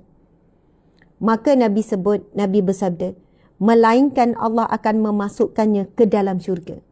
Walaupun dia buat salah satu saja daripada 40 perkara. Dan Nabi sebut yang paling tinggi dan paling utama antara 40 amalan tersebut adalah manihah kambing. Jadi apakah dimasukkan dengan manihah kambing? Kita pun mula fikir, kita tak ada kambing. Macam mana ni? Apa maksud manihah kambing? Manihah ialah memberikan kambing betina pada orang lain agar diperah susunya. kemudian dikembalikan lagi kepada pemiliknya. Masya Allah. Tuan-puan sekalian, kita ada kambing. Kambing pula kambing yang ada susu. Kambing betina yang ada susu, provide susu. So kita bagi kambing kita tu pada jiran yang susah contohnya. Kita kata perahlah susu ni. Kamu ambillah susu dia. Kalau kamu dah cukup, kamu dah tak perlukan lagi, kamu pulanglah semula kambingku itu. Subhanallah, tuan-puan sekalian. Dan yang selain daripada itu, kan disebut 40. Arbaun khoslatan maksudnya adalah ada 40 lagi macam kebaikan. Selain menyerahkan kambing kepada orang lain. Seperti memberi salam, mendoakan orang yang bersin, menyingkirkan gangguan di jalan dan lain-lain yang termasuk dalam kebaikan yang kita dengar daripada hadis-hadis Nabi yang banyak. Membuang halangan di jalan juga disebut dalam hadis secara jelas. Ini adalah ciri-ciri mereka yang akan masuk ke dalam syurga Allah. Yang dia buat perkara tersebut dengan mengharapkan pahala dan dia yakin Allah akan berikan dia pahala. Subhanallah. Mendoakan orang yang bersin dengan doa yang diajarkan oleh Nabi SAW. Kemudian menyebarkan dan memberikan salam. Itu memang disebut di dalam hadis Nabi. Siapa yang beriman dan yakin dengan hari kiamat, bermaksud dia yakin dan percaya akan adanya syurga dan neraka, balasan dosa dan ganjaran pahala, maka mereka itu adalah ciri-cirinya adalah ahli syurga. Antara disebut dalam hadis Nabi ialah mereka yang menyebarkan salam. Ifsyus salam, memberi salam, suka beri salam pada orang. Assalamualaikum. Jumpa je bagi salam. Assalamualaikum. Assalamualaikum. Dan ini disebut dalam hadis Nabi. Antara tanda dekatnya dengan kiamat dan akhir zaman, manusia hanya beri salam kepada orang yang dia kenal sahaja. Tetapi dahsyatnya hari ini, orang yang kita kenal pun kita jumpa tak bagi salam. Nak pergi mana tu? Dah makan belum? Apa khabar? Kadang kita jumpa orang yang kita kenal pun dah tak bagi salam. Kita terus borak. Kita terus mulakan dengan perbualan. Na'udzubillah min zalik. Takut kita terlepas peluang yang sangat besar yang Allah kurniakan kepada orang yang suka beri salam. Tuan-puan dimati Allah sekalian. Jadi, bila kita tak ada kambing, macam mana? Hari tu masa musim banjir. Bila kami pergi kan, antaranya saya sampai ke satu rumah. Orang yang susah, anak ramai. Bila tanya kerja apa? Kan suami kerja penulis getah. Anak 7-8 orang macam tu. Isteri kerja menjahit. Yang kita dengar sedih, dia kata, Ustazah, mesin jahit ni pun kawan yang bagi pinjam untuk saya cari rezeki. Ini kawan punya, bukan saya punya. Sekarang sebab rumah habis tenggelam sampai atap, mesin jahit pun rosak. Sebab guna elektrik kan. Mesin jahit ni dah rosak. Saya dah cuba hidupkan tak dapat. Lepas tu saya kata, macam mana? Dah lah orang punya Ustazah. Macam mana dah bagi tahu orang tu? Dah bagi tahu tuan. Memang tuan mesin jahit ni dah tahu. Dia tahu rumah saya tenggelam ni. Dia awal-awal lagi cakap, dia halalkan. Tak apa, tak payah fikir nak ganti. Allahu Akbar. Saya kata baiknya orang tu. Itulah Ustazah, Alhamdulillah sama ni dia bagi saya guna mesin jahit dia. Percuma je. Dan bila dah rosak macam ni, dia halalkan. Subhanallah, mudah-mudahan tuan-puan sekalian. Kan? Walaupun kita bukan bagi kambing dan diperah susu, tapi kita berikan barang-barang yang kita ada. Kan? Mesin ke, apa ke, untuk orang cari rezeki. Mungkin kereta kan? Ada orang ni tak ada kereta, kita pula ada sampai 3 kereta, ada satu kereta kita tak guna. Kita kata ambillah guna kereta ni. Kan kamu buatlah cari rezeki. Sekarang ni tengok musim hujan. Kamu pergi dengan motor, kadang habis basah nasi lemak. Kamu gunalah kereta saya ni. Tuan-puan sekalian, Nabi sebut apa? Ada 40 kebaikan. Yang paling tinggi adalah manihah kambing. Iaitu daripada kambing tersebut diberikan kepada orang lain, dia bagi pinjam. Untuk orang manfaatkan apa yang ada pada kambing tersebut. Kan? Kambing betina. Apa yang dimanfaatkan adalah susu. Jadi kita pula tak pelihara kambing, tak ada kambing. Macam mana kita nak dapat apa barang yang kita ada? Yang kita boleh bantu orang susah dan orang yang memerlukan. Yang dia boleh manfaatkan untuk dia cari rezeki. Mudah-mudahan itu tergolong di kalangan yang disebut dalam hadis Nabi ini. Di antara 40 amalan yang akan memasukkan seseorang ke dalam syurga. Yang mana dia beramal dengan mengharapkan ganjaran pahala daripada Allah. Dan yang kedua, dia yakin bahawasanya Allah akan berikan dia pahala tersebut. Dia yakin, dia tidak ragu-ragu. Dia buat tu dengan menghitung-hitung dan merasai Allah memang akan beri kepada dia tanpa ragu-ragu. Dan dia buat kerana mengharapkan pahala pada Allah. Bukan harap pujian manusia. Bukan harap pengiktirafan manusia. Dan bila manusia iktiraf pun, walaupun manusia puji pun tak apa tuan-puan sekalian. Masalah kita ni bila tengok orang dipuji, kita pun keji. Kita kata, buat sesuatu nak menunjuk, lepas tu nak harap pujian. Siapa kita nak tahu isi hati orang? Siapa kita sampai mampu nak confirmkan yang bahawa orang itu buat, lalu orang tahu, lalu orang puji, dan orang tu memang buat kerana nak dipuji manusia? Jagalah lidah kita. Biasanya, orang yang suka kata orang lain riak, dia riak. Orang yang suka mengeji dan mengata orang lain buat sesuatu kerana nak dipuji, maka dialah orang tersebut. Kerana orang yang berada penyakit, dia paling cepat mengesan penyakit-penyakit. Faham ya? Orang yang sakit, orang yang ada penyakit hati, dia mudah nak mengatakan orang lain juga ada penyakit hati. Sebab apa? Dia sendiri ada penyakit tu. Jadi berhati-hatilah mengatakan orang lain riak, ujub, takabur dan sebagainya. Barang siapa yang melakukan sesuatu, memang mengharapkan pahala, mengharapkan pujian daripada Allah, mengharapkan pandangan Allah. Lalu dia diberi ujian, orang tahu apa yang dia buat, lalu orang puji, lalu orang sebut-sebut, maka dia tetap dapat ganjaran pahala tersebut. Dan waktu yang sama, dia jaga hati dia istighfar kalau diuji dengan ujian-ujian riak, takabur dan sebagainya. Masya Allah, muslimin muslimat dimati Allah sekalian. Saya baru masuk grup Haramain, masuk grup umrah kan, ada grup umrah. Dalam tu ada orang dah pergi umrah banyak kali, ada orang baru pergi sekali, ada orang baru nak pergi, orang tak pernah pergi pun ada. Masuk dalam grup tu. Saya baru masuk dalam seminggu yang lepas. Bila saya masuk grup umrah ni, sepatutnya grup orang baik-baik, orang nak pergi ke Baitullah. Kemudian grup orang balik daripada umrah, orang yang baik-baik juga. Dan grup orang yang kerap pergi umrah. Tetapi dalam grup tu, minta maaf lah ya, grup umrah, grup seperti ini, Masya Allah, dah lah baru masuk kan, baru join, baru tengok. Lepas tu dah nak terus komen. Tapi yang kita rasa sedih bila saling bergaduh dalam tu. Contohlah ada hamba Allah, dia berkongsi apa yang dia rasa kemanisan berada di tanah suci. Ada terus komen dekat bawah. Tak payahlah nak tulis benda macam ni, riak. Jangan nak takabur. Lepas tu ada orang akan backup. Kenapa ni cakap orang tu riak? Kenapa cakap orang ni menunjuk? Dia sekadar nak berkongsi. Kan? Dan dia nak, tujuan dia berkongsi maklumat ni untuk orang lain pun tahu apa yang boleh dibuat dekat sana nanti. Tujuannya sekian-sekian. Ada yang kata, saya baca okey je, bagus je perkongsian dia ni. Membuatkan saya rasa tak sabar nak pergi ke Tanah Suci. Nak kumpul-kumpul belanja. Kan? Lepas tu tambah lagi, bergaduh lagi. Ada lagi yang tulis, kita ni janganlah buat alasan sebab nak berkongsi, alasan ikhlas. Padahal hati tu nak menunjuk-nunjuk. Allahu Akbar, tuan-tuan dimati Allah sekalian. Hari ni sangat mudah manusia menuduh manusia lain dengan perkara yang dia tak pasti. Perkara yang terkandung di dalam hati manusia. Berhati-hatilah. Hanya Allah yang tahu apa yang terkandung di dalam hati. Tetapi tetap kita kena jaga yang zahir.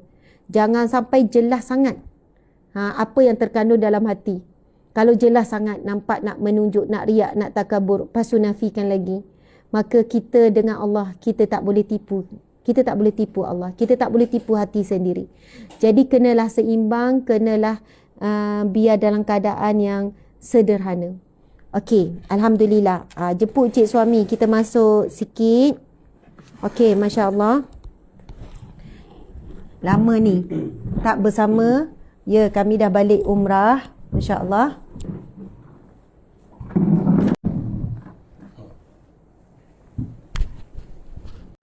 Okey. Assalamualaikum. Waalaikumsalam warahmatullahi wabarakatuh. Masya Allah. Encik tak ada rambut? Tak ada. Kenapa tak ada rambut? Umrah. Cukur. Cukup. Dia panggil apa? Rukun apa? Sa'i. Tahallul. Tahallul. Sa'i itu daripada? Safa Marwah. Safa Marwah. Safa dan Marwah. Jadi yang encik buat adalah tahallul. Hmm. Okey, ada orang dia gunting je, ada orang dia dia trim je, maksudnya dia pendekkan saja. Kenapa Encik pilih untuk cukur? Sebab ganjarannya lebih besar, Ustazah. Ganjaran lebih besar. Nabi sebut 3 kali, maka Mungkin Encik boleh sebutkan sikit. Okey. Tapi kena kuat sebab suara ni tak ada. Bila Nabi ditanya yang mana lebih bagus antara bercukur dan juga menggunting, Nabi mengulang 3 kali. Orang yang bercukur lebih bagus, lebih mendapat ganjaran lebih besar berbanding dengan orang yang menggunting. Bercukur. Tak, Nabi doakan Allah ampunkan 3 kali. 3 kali diampunkan. Nabi pemohon agar diampunkan dosa orang yang bercukur tu 3 kali. Kemudian barulah disebut orang yang menggunting. Jadi di situ kita ambil satu pengajaran lah. Nak buat benda lain tu kita mungkin tak mampu, kita buat yang mampu lah, insyaAllah. Subhanallah. Sebenarnya banyak benda yang kita mampu buat di tanah suci, tetapi mungkin kita diuji juga dengan, kena sini sikit Encik. Kita kadang diuji juga dengan di sana juga kita diuji dengan sifat malas, menanggung-nanggutan, tidak bersungguh dan berusaha buat sehabis baik ibadah di sana. Bukannya bila di sana tuan-puan sekalian kita terus automatik jadi kuat, jadi semangat kuat ibadah, tidak. Ujian tu sangat berat. Kadang tu sehari 2 hari je semangat buat ibadah, lepas tu kita akan rasa lemah. Jadi bab tahallul ni, bab bercukur ni, Nabi, orang lelaki kena ingatlah dalil ni, sebab ini berkaitan dengan lelaki kan. Subhanallah, sebab bercukur ni hanya untuk lelaki saja, perempuan tak. Sampai Nabi ulang diampunkan, sampai Allah mengampuni kan. Ya Allah, ampunilah orang yang bercukur. Ya Allah, ampunilah orang yang bercukur. Ya Allah, ampunkanlah dosa orang bercukur. Nabi ulang 3 kali. Dan Nabi ulang sekali, ya Allah, ampunilah orang yang menggunting. Jadi 3 kali Nabi ulang untuk orang yang mencukur. Maksudnya Nabi menekankan ibadah tahallul itu dilakukan dengan sebaiknya, iaitu mencukur. Okey, sebenarnya Encik, subhanallah, saya terkesan, terpukul. Dengan apa? Isu semasa. Isu semasa. Encik nampak saya terkesan, terpukul ke? Tak. Subhanallah. Sebenarnya saya pun tak mulakan bercerita ataupun bercakap pun dengan encik suami. Alhamdulillah. Kan? Maksudnya tak adalah suami saya jadi bahan untuk diberi amaran ke, warning ke dan sebagainya. Ceramah ke. Ceramah ke. Okey, macam ni. Dan bukan semua perkara kita perlu ulas. Kan? Bukan semua perkara kita perlu ulas. Bukan semua perkara saya ulas, dan bukan semua perkara juga saya beri pandangan, tuan-puan dan Allah sekalian. Bahkan dalam bab isu semasa yang sedang panas tentang hubungan suami isteri artis ni kan, yang semua kita maklum ni, yang jadi viral bukannya 2-3 hari, bukan 2-3 bulan ya. Dia masalah ni telah pun berlarutan mungkin hakikat yang diceritakan dah bertahun, tetapi dah mula viral di media sosial ni saya rasa dah setahun lebih kot. Dah lama lah cerita-cerita kan, desas-desus masalah dah lama sangat. Lepas tu bulan, lepas tu tetapi yang pecah betul-betul, yang jadi heboh betul-betul dalam 2 hari 3 hari ni lah. Dan saya bukan nak kupas tentang cerita mereka, isu mereka, bukan nak panaskan. Mungkin beberapa perkara ya, Masya Allah tuan-puan sekalian.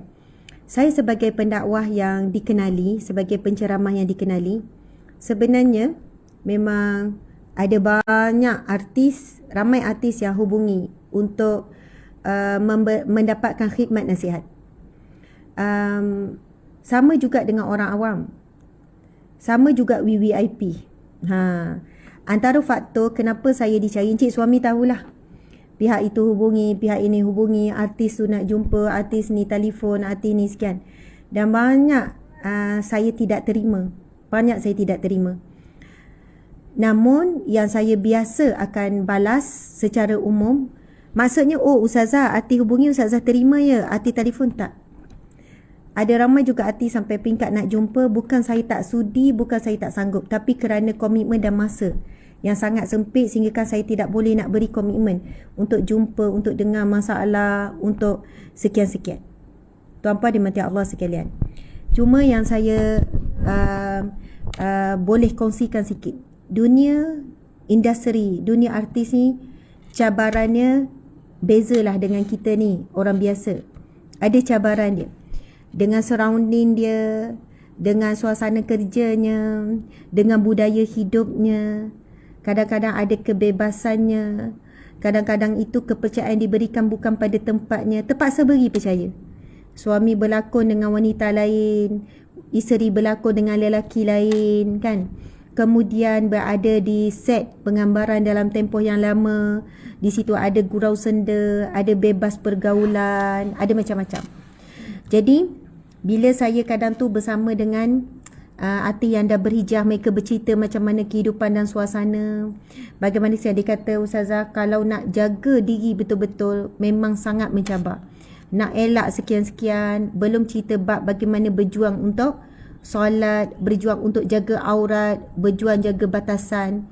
Dan mereka yang kekal berada dalam industri dan waktu sama yang menjaga, mereka sedang berjuang dan berjihad sebenarnya untuk mempertahankan industri tu. Kalau semua yang baik keluar, maka bimbang industri hiburan ni, lakonan ke apa semua ini dipenuhi dengan orang-orang yang merosakkan masyarakat. Okey, tuan-puan dimati Allah sekalian. Sebab itu, bila ada artis perempuan yang cuba hubungi, kadang mesej perantaraan saya akan balas. Biasanya saya akan lebih kepada berkongsi amalan. Saya hanya pesan, okey, buat amalan A, buat amalan B, buat amalan C. Lepas tu kan, lepas daripada seminggu, dia mesej lagi, contoh PA, Ustazah ni ada mesej lagi ni, Ustazah dia kata gini, dia ngadu, masalah makin teruk. Saya akan tanya balik soalan yang sama. Dah buat belum amalan tu? Buat tak sebenarnya? Istiqamah ke tidak? Betul-betul tak? Sekian-sekian. Bukan apa tuan-puan sekalian, masa saya jadi perunding calon, mungkin latar belakang saya sebelum saya berhenti kerja, saya adalah perunding calon rumah tangga. Saya kaunselor. Saya menguruskan banyak masalah dan cerita-cerita masalah rumah tangga. Bertahun-tahun saya buat kerja tu. Isu yang seperti mana kita tengok adalah isu biasa. Suami kahwin sembunyi, nikah sembunyi. Bab hukum ke, bab sekian-sekian, kita tengok kupasan dah banyak ilmuwan mengupas. Tuan-puan sekalian, dalam rumah tangga, perkara paling penting, ada 3 perkara basic yang disebut dalam firman Allah. Allah sebut apa? Wa min ayati, di antara tanda-tanda, di antara tanda-tanda kebesaran, di antara tanda-tanda kekuasaan Allah, an khalaqalakum, dijadikan di antara kamu, an khalaqalakum min anfusikum azwajan litaskunu ilaiha. Yang pertama, dijadikan daripada diri kamu pasangan kamu, litaskunu ilaiha, untuk kamu rasa tenang dan tenteram dengannya, untuk rasa sakinah, tenang, tenteram. Wa ja'ala bainakum, dan dijadikan di antara kamu mawaddatan, kasih sayang, wa rahmah, rahmah ini belah kasihan, ada rasa ihsan. Subhanallah, sama ada rumah tangga monogami, maksudnya rumah tangga perkahwinan yang monogami ni satulah, satu-satu, sepasang, ataupun poligami, ataupun perkahwinan lelaki dan perempuan 2, 3, 4, poligami. Kedua-dua perkahwinan ini perlunya ada apa? Sakinah, tenang, mawaddah, kasih sayang, warahmah, ada belas kasihan. Subhanallah. Antara perkara lain yang minggu lepas saya baca isu rumah tangga ya tuan-puan sekalian, ada seorang suami ni dia sebut macam ni, dia kata gini, saya dah sediakan semua untuk isteri saya. Saya sediakan rumah, makan minum, barang-barang dapur saya beli, isteri saya masak, isteri saya sediakan rumah, dan saya beli juga pakaian dia. Jadi jangan haraplah kalau dia nak duit lagi daripada saya. Ini bukan perkahwinan poligami, ini perkahwinan monogami. Dia sebut ayat macam tu. Jadi jangan haraplah 1 sen pun aku takkan beri. Kalau akan beri, nanti isteri aku beli-beli mendengar ngarut lah, itulah inilah. Sebab aku dah bagi cukup. Beras saya beli, semua saya beli. Subhanallah, lepas tu ramailah yang komen-komen. Tuan-puan sekalian, dalam perkahwinan ihsan, belas kasihan wajib ada. kalaupun anda tidak mahu beri duit pada isteri walaupun 1 sen sebab anda kata anda dah sediakan semua, maka anda tidak mahu beri itu biarlah dengan ihsan, dengan belah kasihan. Bukan dengan bongkak, bukan dengan sombong, bukan dengan kekerasan. Anda boleh tak nak bagi, anda boleh sebut dengan baik. Kan, kepada isteri saya memang dah cuba sediakan semuanya dah, namun saya tak mampu untuk beri belanja tambahan. Itu kan dengan ihsan. Dia tak beri dengan ihsan, dengan rasa belah kasihan. Bukan tak nak beri, tetapi sebab tak mampu. Tapi segala keperluan saya dah usahakan beri yang terbaik. Keperluan keluarga, saya dah bekerja bersungguh-sungguh. Segala keperluan saya dah siapkan. Tapi untuk duit belanja tambahan saya tak mampu. Maksudnya dia tidak memberi pun dengan ihsan. Kalau memberi pun dengan ihsan, tuan-puan sekalian, bukannya bila beri tu, ambil lah. Nak sangat kan? 300 kan sebulan, kau ambil. Kau jangan nak bising lagi. Memberi dengan ihsan, dengan belah kasihan, dengan kasih sayang. Tidak memberi pun dengan belah ihsan dan dengan kasih sayang. Tuan-puan sekalian, bila dalam rumah tangga, Masya Allah, Allahu Akbar, sama ada perkahwinan 1 ataupun 2, 3, 4, semuanya dengan belah kasihan, dengan kasih sayang. Kenapa senyum Encik? Dengan belah kasihan, dengan kasih sayang, dengan cinta, tuan-puan sekalian. Tapi kalau tidak ada, itulah yang merosakkan rumah tangga. Bila tidak ada. Sekarang ni kita bukan nak kata siapa punca. Ada yang kata suami kahwin lain punca isteri. Ada yang kata sebab isteri tu adalah kekurangan tu, adalah tak buat tanggungjawab sekian-sekian. Okey, tuan-puan sekalian. Perkahwinan yang tidak poligami, suami tak kahwin lain, tidak ada siapa yang boleh kata perkahwinan itu sempurna. Tak boleh kata isteri itu terbaik, sampai akhir suami tak kahwin lain, mesti suami dia terbaik. Tidak. Ada banyak rumah tangga yang mana isteri ni berakhlak buruk. Isteri ni banyak menguji sabar suami. Tapi suami bertahan memilih untuk sabar. Ada banyak perkahwinan yang suami berakhlak buruk, kurang bertanggungjawab, kurang prihatin, kurang apalah, tapi isteri sabar. Banyak rumah tangga yang saling menyabar. Isteri sabar, suami sabar, dua-dua sabar, boleh bertahan sampai akhir. Tu apa sikit? Banyak rumah tangga boleh bertahan sampai akhir bukan kerana dua-dua tu terbaik, dua-dua tu sempurna, tidak. Tetapi dua-dua mempunyai sifat sabar yang kuat. Dan tidak semua rumah tangga yang poligami itu rumah tangga yang tidak bahagia. Maksudnya sama ada poligami ataupun monogami, kedua-duanya ada ujian. Ujian masing-masing. Ada bahagian masing-masing yang Allah akan uji rumah tangga tersebut. Sebab itulah kalau kita tengok rumah ini dipahat dengan paku, tapi rumah tangga dipahat dengan kasih sayang, dengan ilmu, dengan iman. Ilmu dan iman, kasih sayang, keprihatinan semua tu. Tapi kalau tak ada keimanan, rumah tangga itu sebenarnya kosong. Sebab ada rumah tangga dibina dengan apa? Dengan kasih sayang je. Memang kasih sayang, romantik, kasih sayang, kan bercuti, kan sana, kan sini. Kan? Lepas tu dipahat dengan apa? Wang. Duit melimpah ruah sekian-sekian. Tetapi tidak ada solat berjemaah suami isteri. Tak baca Quran jemaah suami isteri. Kan? Tak zikrullah jemaah suami isteri. Tak baca ilmu-ilmu agama dalam rumah tangga. Jadi, bila tidak ada iman dalam rumah tangga tersebut, adakah rumah tangga ini boleh dibawa ke syurga? Tak boleh, tuan-puan sekalian. Sebab itulah Allah berpesan dalam Al-Quran. Sesungguhnya pasangan kamu, anak kamu, semua itu ujian bagi kamu. Adakah anak, isteri, suami kamu itu melalaikan kamu daripada mengingati Allah? Adakah dengan kamu rasa kasih sayang yang cukup, yang banyak dalam rumah tangga itu membuatkan kamu rasa tidak memerlukan Allah? Sebab itulah kita perhatikan apabila sebuah rumah tangga yang nak dibina kerana Allah, ujiannya banyak. Bila rumah tangga itu, bila suami isteri bincang pasal apa? Bang, macam mana kita ni? Macam kurang je baca Quran. Macam mana kita ni, anak-anak kita ni macam kuat main tengok telefon ni. Kita nak anak-anak kita suka Al-Quran bang.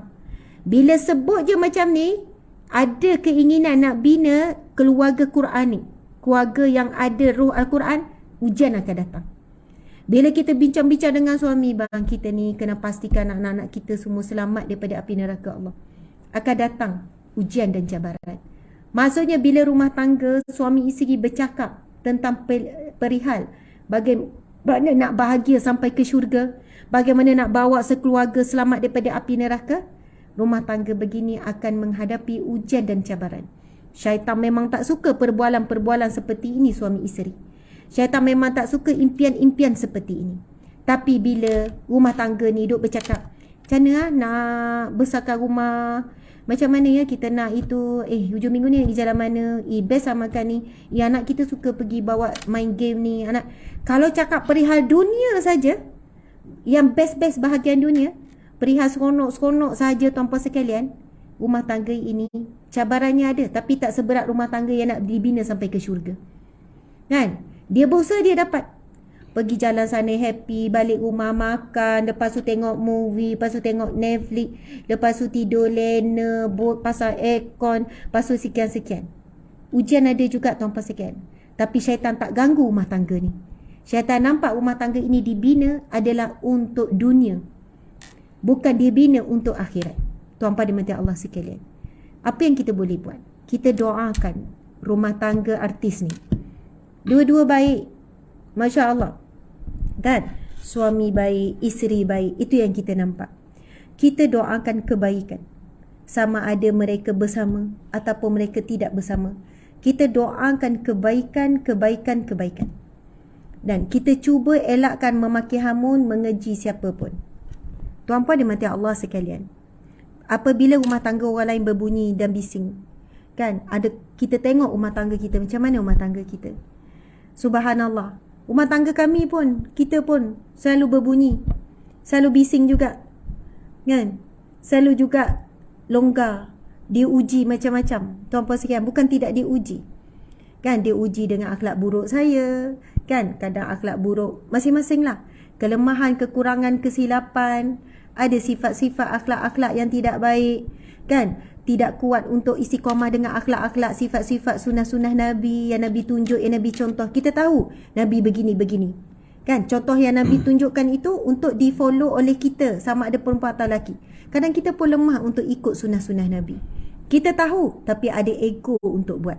Kita tahu tapi kita ada halangan, kan, mungkin ada peristiwa-peristiwa lepas dan sebagainya.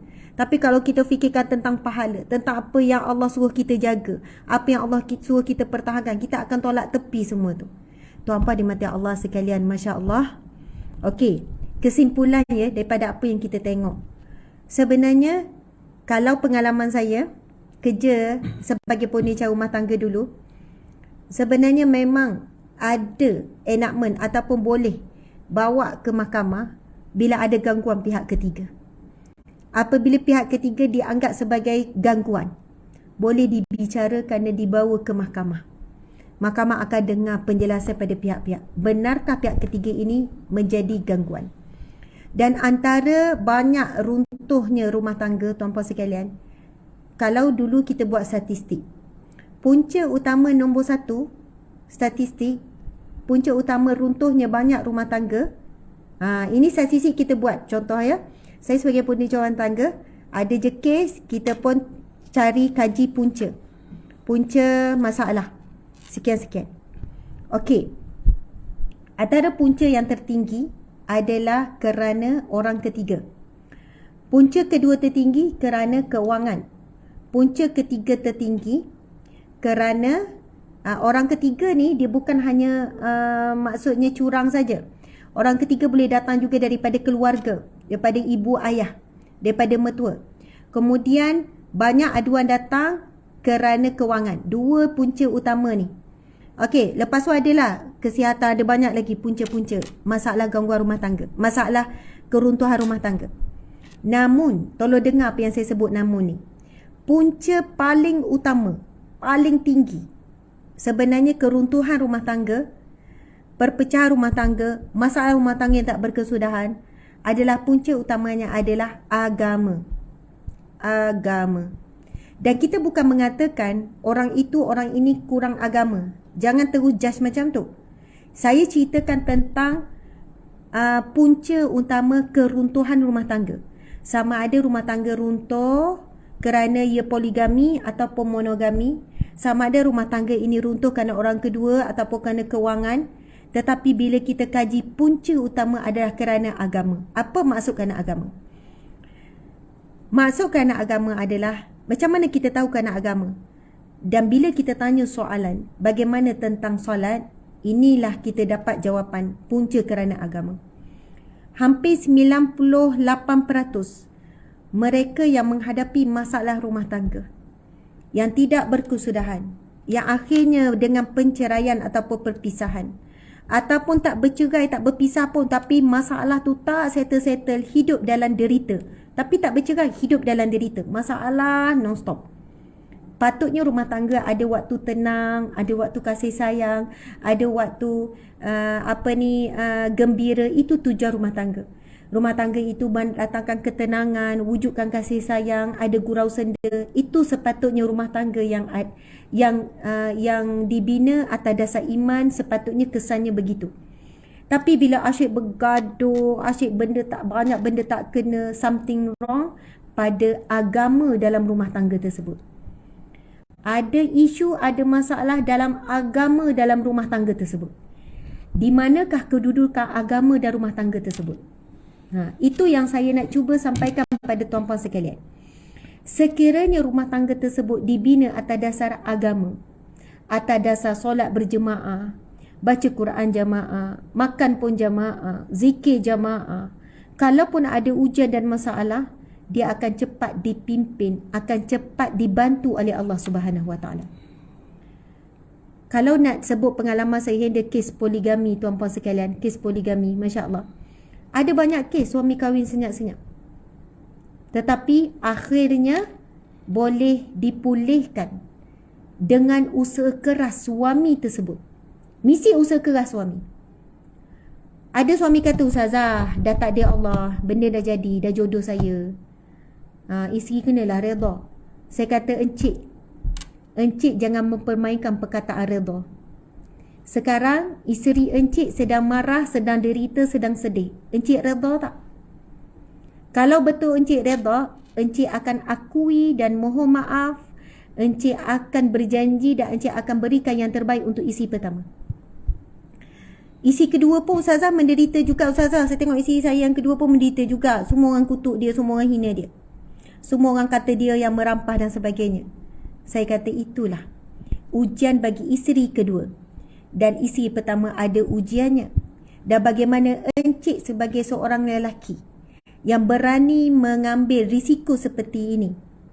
Kenapa encik senyum macam senyum pelik je encik? Tak ada apa. Seronok dengar. Encik rasa macam saya bagi amaran InsyaAllah. Nanti nak dengar pada encik. Ini pengalaman saya handle masalah rumah tangga yang poligami, yang mana suami datang buat pengakuan isteri nak minta cerai, ataupun isteri datang nak minta cerai sebab tahu-tahu suami nikah secara mengejut dan sebagainya. Saya kata encik dah memulakan sesuatu tanpa ihsan belah kasihan pada isteri. Lepas tu suami ni jawab, bukan hak saya ke? Saya mampu kot Ustazah. Saya memang ada duit, saya memang cukup, saya pergi belanja dekat isteri cukup. Kalau dari segi belanja saya tak ada masalah, ini kan hak saya. Saya kata betul. Apakah hak isteri selain daripada belanja semua tu?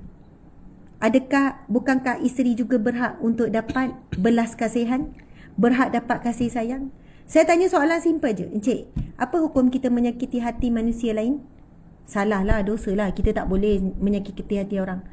Jadi bagaimana dengan menyakiti hati isteri? Encik rasa berdosa ke tak? Ya, berdosa tuan-puan sekalian. Sebab itu ada kes kan, Masya Allah, ada seorang wanita ni datang jumpa saya. Ada seorang wanita ni datang jumpa. Dia kata, Ustazah, saya datang ni nak mohon, nak menyokong, nak memberikan,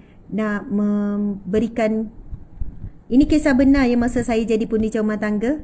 Suami isteri ni datang, dia kata, Ustazah, saya nak memberikan kebenaran untuk suami saya poligami. Macam tu.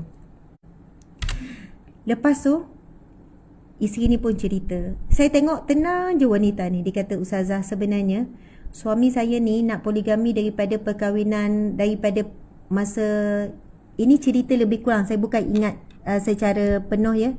Dia kata, Ustazah, sebenarnya daripada Mungkin ya, cuma saya tak ingat secara jelas. Masa 5 tahun perkahwinan, suami saya dah minta. Suami saya siap bawa minta saya kenal dengan wanita yang dia berhajat nak nikah tu. Tapi masa tu saya tak sanggup terima. Saya tak mampu. Dan alhamdulillah suami saya terima keputusan saya. Suami saya hormati keputusan saya. Dan suami saya diam, tak apa. Setelah berapa tahun, 3 tahun 4 tahun lepas tu, suami saya nyatakan lagi hajat dia nak poligami dengan wanita yang lain. Dan masa tu pun saya tak boleh terima juga. Saya tak boleh terima. Dan lepas tu suami saya tak sebut lagi dah, suami tak cerita apa dah. Suami saya cakap dia nak poligami, tapi dalam keadaan saya redha, saya boleh terima. Dia tak nak saya dalam keadaan tertekan. Dan untuk kali ni, kali ketiga, dia minta setelah 10 tahun macam tu lah.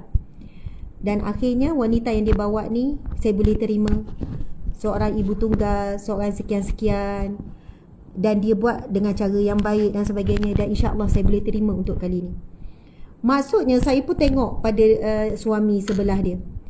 Saya kata, sabar ya encik menunggu. Dia kata, Ustazah, isteri ni amanah Allah untuk saya. Saya ambil isteri saya daripada ibu ayah dia. Ibu ayah dia besarkan dia, didik dia, beri dia kasih sayang. Saya tak mahu dia sakit di tangan saya. Saya tak mahu melukakan hati dia.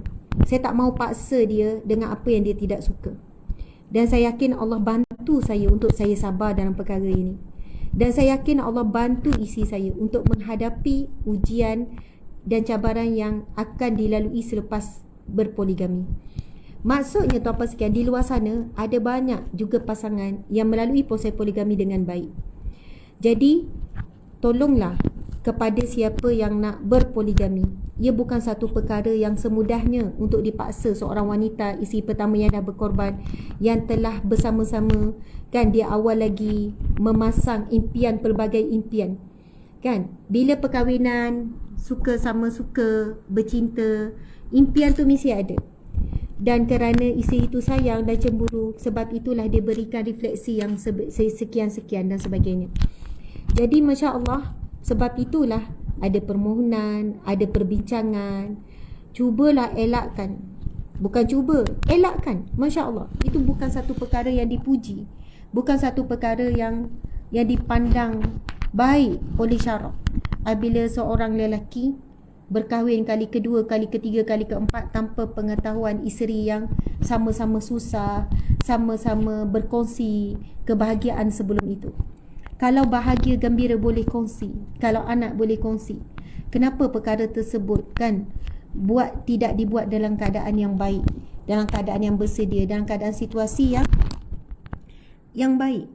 Subhanallah, tuan-puan dimati Allah sekalian. Apapun, kita doakanlah kebaikan untuk semua pihak. Kita doakanlah semoga ada penyelesaian yang terbaik. Kerana apa? Kerana di sana adanya cahaya hati dan cahaya mata, iaitu anak-anak. Masya Allah, Allahu Akbar. Mudah-mudahan siapa pun yang mengalami situasi seperti ini, lelaki ni sanggup menghadapi cabaran, sanggup menghadapi dugaan dan ujian, dan berani menghadapinya dengan matang, dengan bijak, insya-Allah. Sebab itulah akhirnya kita pergi kepada apa? Sebuah rumah tangga itu perlunya ada agama. Perlunya ada agama. Kekuatan hubungan dengan Allah, permohonan dengan Allah. Akhirnya kita tolak tepi ego, tolak tepi kemarahan, kerana fikirkan tentang agama yang perlu ditegakkan dalam sebuah rumah tangga, dan rumah tangga itu dibina untuk dapat redha Allah, untuk dapat syurga Allah. Dan ia sangatlah pahit. Masya Allah. Okey, ada 8,000 yang sedang menonton ni. Okey, mungkin Cik Suami boleh tambah sikit-sikit apa-apa nasihat kepada kaum lelaki. Assalamualaikum warahmatullahi wabarakatuh. Alhamdulillah. Bila Ustazah jemput saya tadi, saya pun terfikir kenapa Ustazah jemput. Adakah kena dengar ceramah daripada Ustazah ni? Sebab biasanya bila isu begini, Ustazah akan termimpi-mimpi, akan meraung-raung dalam mimpinya, mencakar-cakar kan, takut kan, fikir bukan-bukan lah kan. Suami dia mudah saja, sesuami. Lelaki ni mudah Ustazah. Lelaki ni mudah.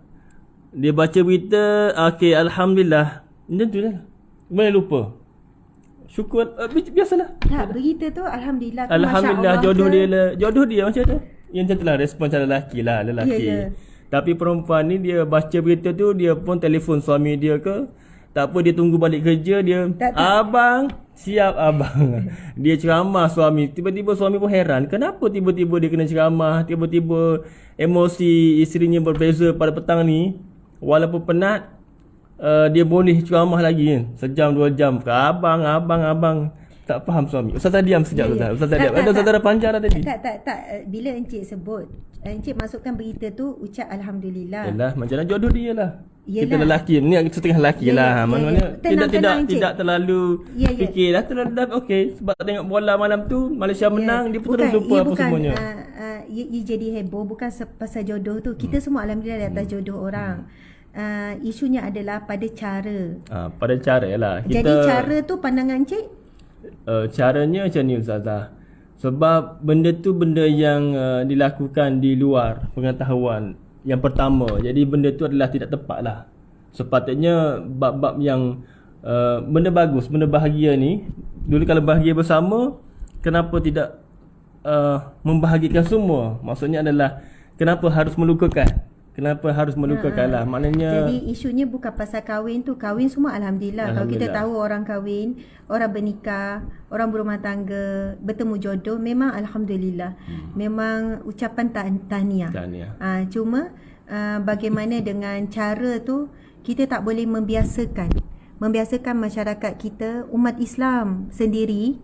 Maksudnya alah, kau buat je dulu, kau kahwin je dekat Thailand, kau ni dia, nanti lama-lama isteri boleh terima. Dalam tempoh isteri nak terima tu, ada yang tidak boleh lalui proses tersebut. Ada yang kemurungan, ada yang tekanan jiwa, ada yang tekanan mental. Betul ni Encik? Betul. Benda ni tak boleh nafi.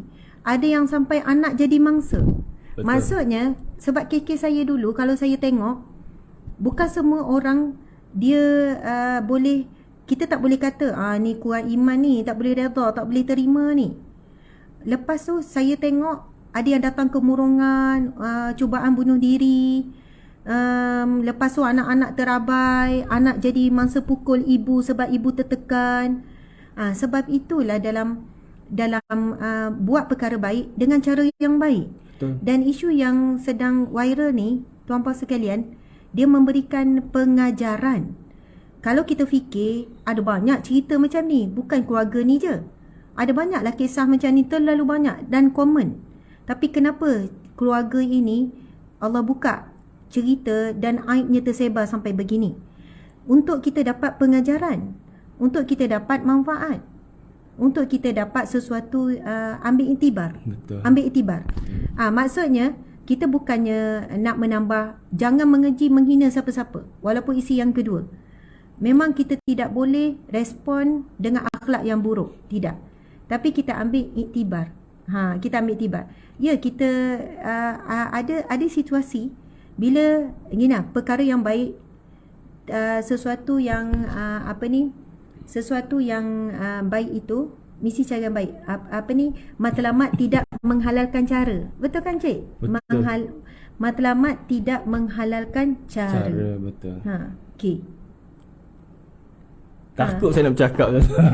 Agak panjang Ustazah punya hujah. Tak. Saya bukan apa. Saya bahaya bila sebut, bila kita baca Alhamdulillah. Faham tak? Sebab saya tengok sebab lelaki memang tak nak fikir complicated kadang-kadang benda macam ni. Tak. Maksudnya saya tengok faham. para ustaz pun, ramai juga para lelaki yang komen, dia kalaulah kita hanya tengok pada perkahwinan, memang kita ucap Alhamdulillah. Tapi isunya adalah cara. Sebab tu jadi betul. isu. Saya faham isu tu memang besar lah. Bahkan maksudnya peguam-peguam, orang-orang sama ada lelaki dan perempuan. Lelaki pun yang melihat situasi ini, yang faham, pun tidak boleh. Maksudnya bolehkah kita sebut bila tengok berita macam ni, boleh kita sebut Alhamdulillah? Tak, dia satu sudutnya mana jodoh kita maksudnya adalah simple je lah, kita fikir tak ada complicated. Tapi kalau kita lihat pada hukum, dia melakukan semua tu tanpa pengetahuan isteri pertama tu adalah satu benda yang tidak boleh diterima lah. Itulah maksud saya. Jadi kalau kita fikir benda ni, memang kita bincang memang tak habis. Bila-bila bincang depan live depan ni, memanglah Ustazah akan mempertahankan banyak perkara lah, faham tu. Cuma teringat dulu kata-kata seorang artis lama dulu kan, kumpulan lama dulu. Kalau saya kali nyanyi semua ingat lah ni. Tapi benda tu sebagai ni kata-kata dia lah Ustaz, saya ambil je lah. Dia kata apa Ustaz? Dia kata tidak salah kalau kasih dibahagi seadilnya. Itu kata-kata dia lah. Betul. Betul. Tapi, saya setuju. Ya betul. Maksudnya sekiranya artis ni buat dengan cara yang baik dan cara yang baik dengan baik, kita pun ucap alhamdulillah tahniah.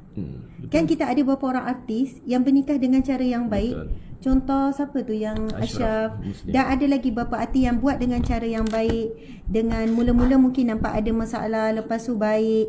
Maka kita ucap masya-Allah, tahniah, alhamdulillah.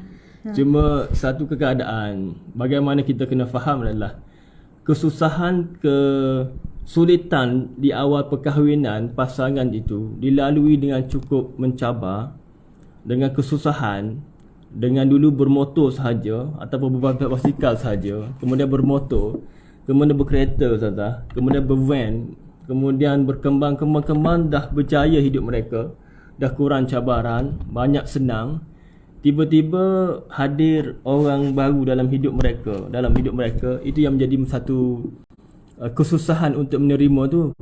Sedangkan berdua dulu pun persefahaman pun mencabar, nak mencari satu persefahaman pun mencabar, mencari satu keputusan bersama pun mencabar. Apatah lagi bila masuk orang ketiga yang mempunyai pemahaman, persefahaman ataupun satu nak mencapai satu keputusan dalam tiga orang ni lagi mencabar. Jadi cabaran itulah yang sangat-sangat sukar untuk dicapai oleh semua dalam mencari bahagia sebenarnya. Sebab itu cabaran bila mana kita nak menjaga hati semua pihak ni. Lebih lagi ramainya hati anak-anak ni yang perlu dipikirkan juga. Benda inilah yang sangat-sangat menjadi satu cabaran yang sukar untuk diselesaikan. Bila tak selesai, dia akan bertambah beban dan itulah menyebabkan seperti Ustazah sebut tadi lah, goyahnya satu institusi rumah tangga itu sebab kasih sayang tidak mampu dibahagi dengan seadilnya, kemudian hilang rahmah dan hilang mawaddah. Jadi insya-Allah itulah pandangan saya juga Ustaz. Ustazah panjang lagi nak bagi ni? Tak ada, saya dah habis dah. Sebagai seorang lelaki kan, betul ke memang semua orang lelaki ada keinginan untuk poligami? Wow, soalan. Saja.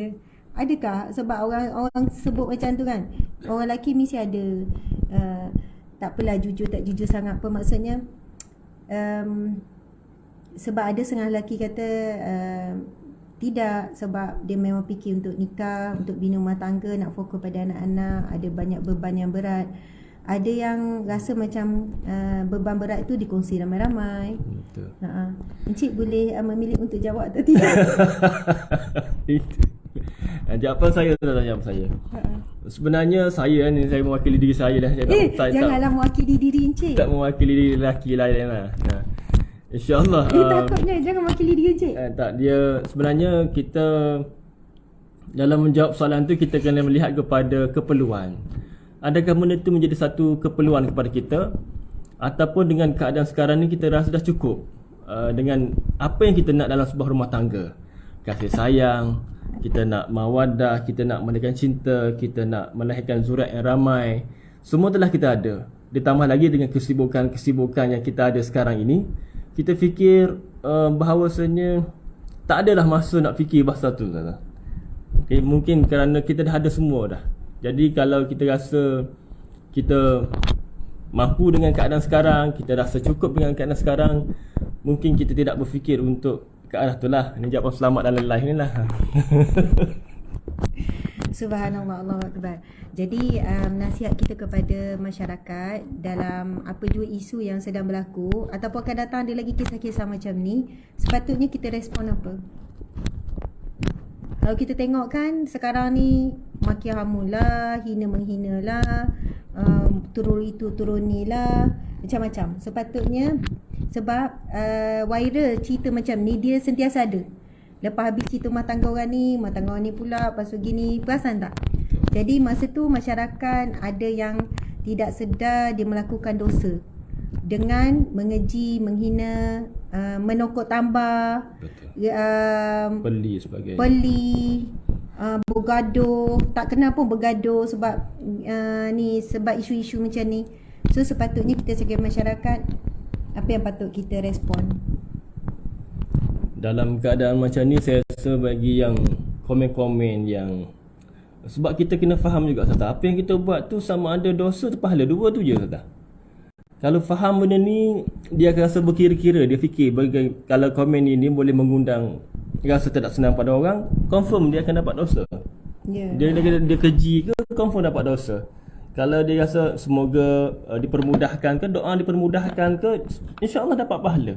Maknanya bagaimana kita respon tu, kita kena fikir dulu sama ada benda tu perlu atau tidak, benda tu mendatangkan pahala atau dosa. Benda tu memang bagi saya sendirilah, kita tenang-tenangkanlah keadaan tu. Sebab orang yang terlibat saja yang mampu selesaikan masalah tersebut, dan kita doakan yang terbaik untuk mereka dalam penyelesaian masalah ini. Sebab benda ni dah viral, kita pun terkesan juga. Sebab apa, bila baca, kita buka FB dan sebagainya, akan keluar foto-foto berita yang share benda tu. Jadi kita cuba respons sebaik mungkin lah. Semoga tidak mengundang rasa terasa hati mana-mana pihak lah, insyaAllah. Jadi apa yang saya sampaikan juga adalah bagaimana Ustazah ulas tadi menarik sebenarnya. Memang menarik cara ulas. Saya pun takut juga nak bincang masa ni. Ustazah nak sebut benda ni memang menakutkan juga. Tapi cara Ustazah ulas bagaimana sama ada monogami ataupun poligami tu, dua-dua memberi kesan yang berbeza bagaimana dalam mencari bahagia. Dan itu sangat-sangat penting untuk kita faham bahawasanya bahagia itu bukan terletak kepada wang ringgit semata-mata, yang mana ketika saat bahagia tu boleh melancong ke mana-mana, boleh beli apa-apa, tetapi sebenarnya diuji bagaimana ketika kita susah tu, bagaimana kita berasa yakin bahawa wang itu tidak boleh membeli kebahagiaan ketika kita diuji. Jadi yang penting adalah bagaimana kita membina rumah tangga kita dengan landasan yang tepat, iaitu melalui pemahaman agama. Bila ada agama itu, insya-Allah dia faham ujian ni tetap ada mana-mana pun, berdua, bertiga dan sebagainya. Kemudian ujian sentiasa ada setiap hari dengan ujian berbeza. Jadi kita semakin matang sehinggalah kita ni mati dengan menempuhi ujian yang bersilih ganti, dan kita rasa kita tenang selepas kematian kita itu. Ada orang mati dengan tenang, Ustaz. Sebab kita pun nak kembali kepada Allah dengan hati yang tenang. Betul. Sebab kita dah tunaikan tanggungjawab kita pada pasangan kita, memastikan dia solat, tutup aurat dan sebagainya. Anak-anak kita tahu solat, tutup aurat, kemudian menunaikan perintah Tuhan dan meninggalkan larangan dia. Kita pun sebagai bapa, kita telah melakukan yang terbaik.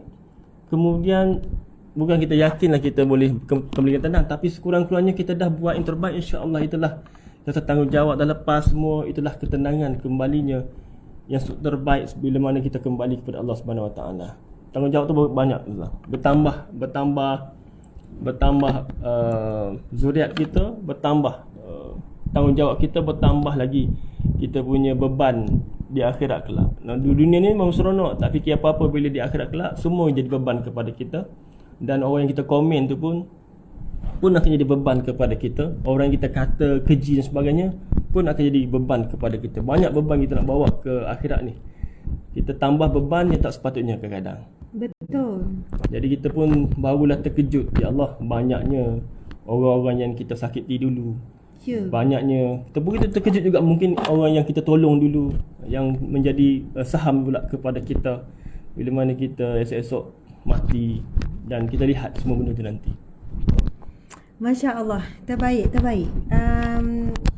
Jadi begitulah kita akan berakhir kuliah kita pada hari ini, tuan-tuan sekalian. Semua yang kita lihat di media sosial adalah satu ujian Allah untuk kita. Bagaimana kita respon itulah menunjukkan cerminan hati kita. Hati kita tercermin dengan bagaimana kita respon.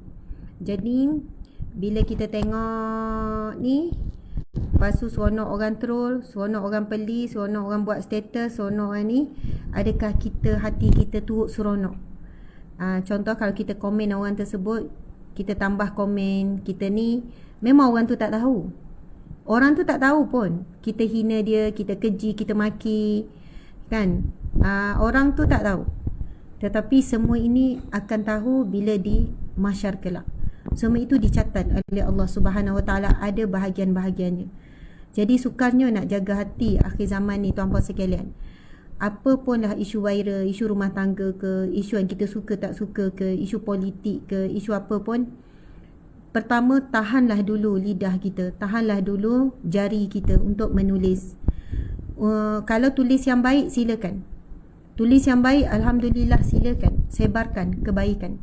Tapi kalau kita rasa tulisan kita itu mengandungi unsur-unsur yang memang Allah tak suka, Nabi tak suka, kita boleh tahu, kita tak boleh nafikan. Perkataan keji, perkataan hina, perkataan fitnah, walaupun dalam membela seseorang sekalipun, memang tidak dibenarkan syarak. Kecualilah kalau kita berhadapan dengan musuh Islam yang jelas menghina Islam dan sebagainya, maka itu pun dalam keadaan sederhana. Jadi tuan-puan sekalian, penutupnya adalah marilah sama-sama kita berdoa, kerana doa adalah satu senjata yang paling kuat bagi kita orang beriman. Doalah untuk keluarga kita banyak-banyak, semoga Allah pelihara, Allah jaga. Doalah supaya kita sentiasa dipelihara oleh Allah daripada segala perkara yang boleh meruntuh dan merosakkan hubungan kasih sayang suami isteri, anak-anak, kan, supaya keluarga kita ini berkumpul kembali di syurga Firdaus tanpa dihisap, tanpa diazab.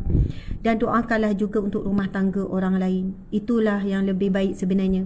Kita tahu rumah tangga orang lain sedang bermasalah, kita tahu bahawa mereka sedang bertahan, ada yang sedang mempertahankan. Kita janganlah ketawakan di atas kesusahan orang lain. Jadi lebih baik kita doakan, moga Allah pemudahkan, moga semua berjalan lancar, moga semuanya baik. Dan kita dah tengok banyak rumah tangga yang bergaduh, akhirnya mereka damai, akhirnya mereka bahagia, akhirnya mereka tenang. Semua ini proses sahaja. Jadi insya-Allah tuan-puan sekalian, terima kasih banyak-banyak. Mohon maaf salah dan silap. Kita bertemu lagi di lain esok hari. Dah tertinggal. Apa dia? Zikir Rahmat. Apa esok? Esok. Sendirilah. Tak apa. Zikir Rahmat dengan mak surat dulu pun kita tak baca. Jadi insya-Allah kita sudahi dengan zikir rahmat sebanyak 10 kali. La ilaha illallah wahdahu la syarikalah, lahul mulku wa lahul hamdu wa huwa ala kulli syai'in qadir. La ilaha illallah wahdahu la syarikalah, lahul mulku wa lahul hamdu wa huwa ala kulli syai'in qadir. La ilaha illallah wahdahu la syarikalah, lahul mulku wa lahul hamdu wa huwa ala kulli syai'in qadir. La ilaha illallah wahdahu la syarikalah, lahul mulku wa lahul hamdu wa huwa ala kulli syai'in qadir. La ilaha illallah wahdahu la syarikalah, lahul mulku wa lahul hamdu wa huwa ala kulli syai'in qadir. La ilaha illallah wahdahu la syarikalah, lahul mulku wa lahul hamdu wa ala kulli syai'in qadir. La ilaha illallah wahdahu la syarikalah, lahul mulku wa lahul hamdu wa huwa ala kulli syai'in qadir. La ilaha illallah wahdahu la syarikalah, lahul mulku wa lahul hamdu wa huwa ala kulli syai'in qadir. La ilaha illallah wahdahu la syarikalah, lahul mulku wa lahul hamdu wa huwa ala kulli syai'in qadir. La ilaha illallah wahdahu la syarikalah, lahul mulku wa lahul hamdu wa huwa ala kulli syai'in qadir. Alhamdulillah. Terima kasih. Mohon maaf salah dan silap. Bukan semuanya tepat, ada kesilapan mungkin dalam menyusun ayat. Minta maaf, harap tidak disalahfahami.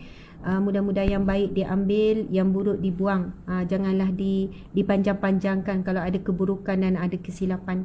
Kita tangguhkan dengan tasbih kafarah dan surah Wal-Asr. Bismillahirrahmanirrahim. Subhanakallahumma wa bihamdika asyhadu an la ilaha illa anta astaghfiruka wa atubu ilaik. Bismillahirrahmanirrahim. Wal 'asril insana lafi khusr illal ladzina amanu wa 'amilus solihat wa tawasaw bil haqqi wa tawasaw bis sabr. Sadaqallahul azim. Sekian, assalamualaikum warahmatullahi wabarakatuh.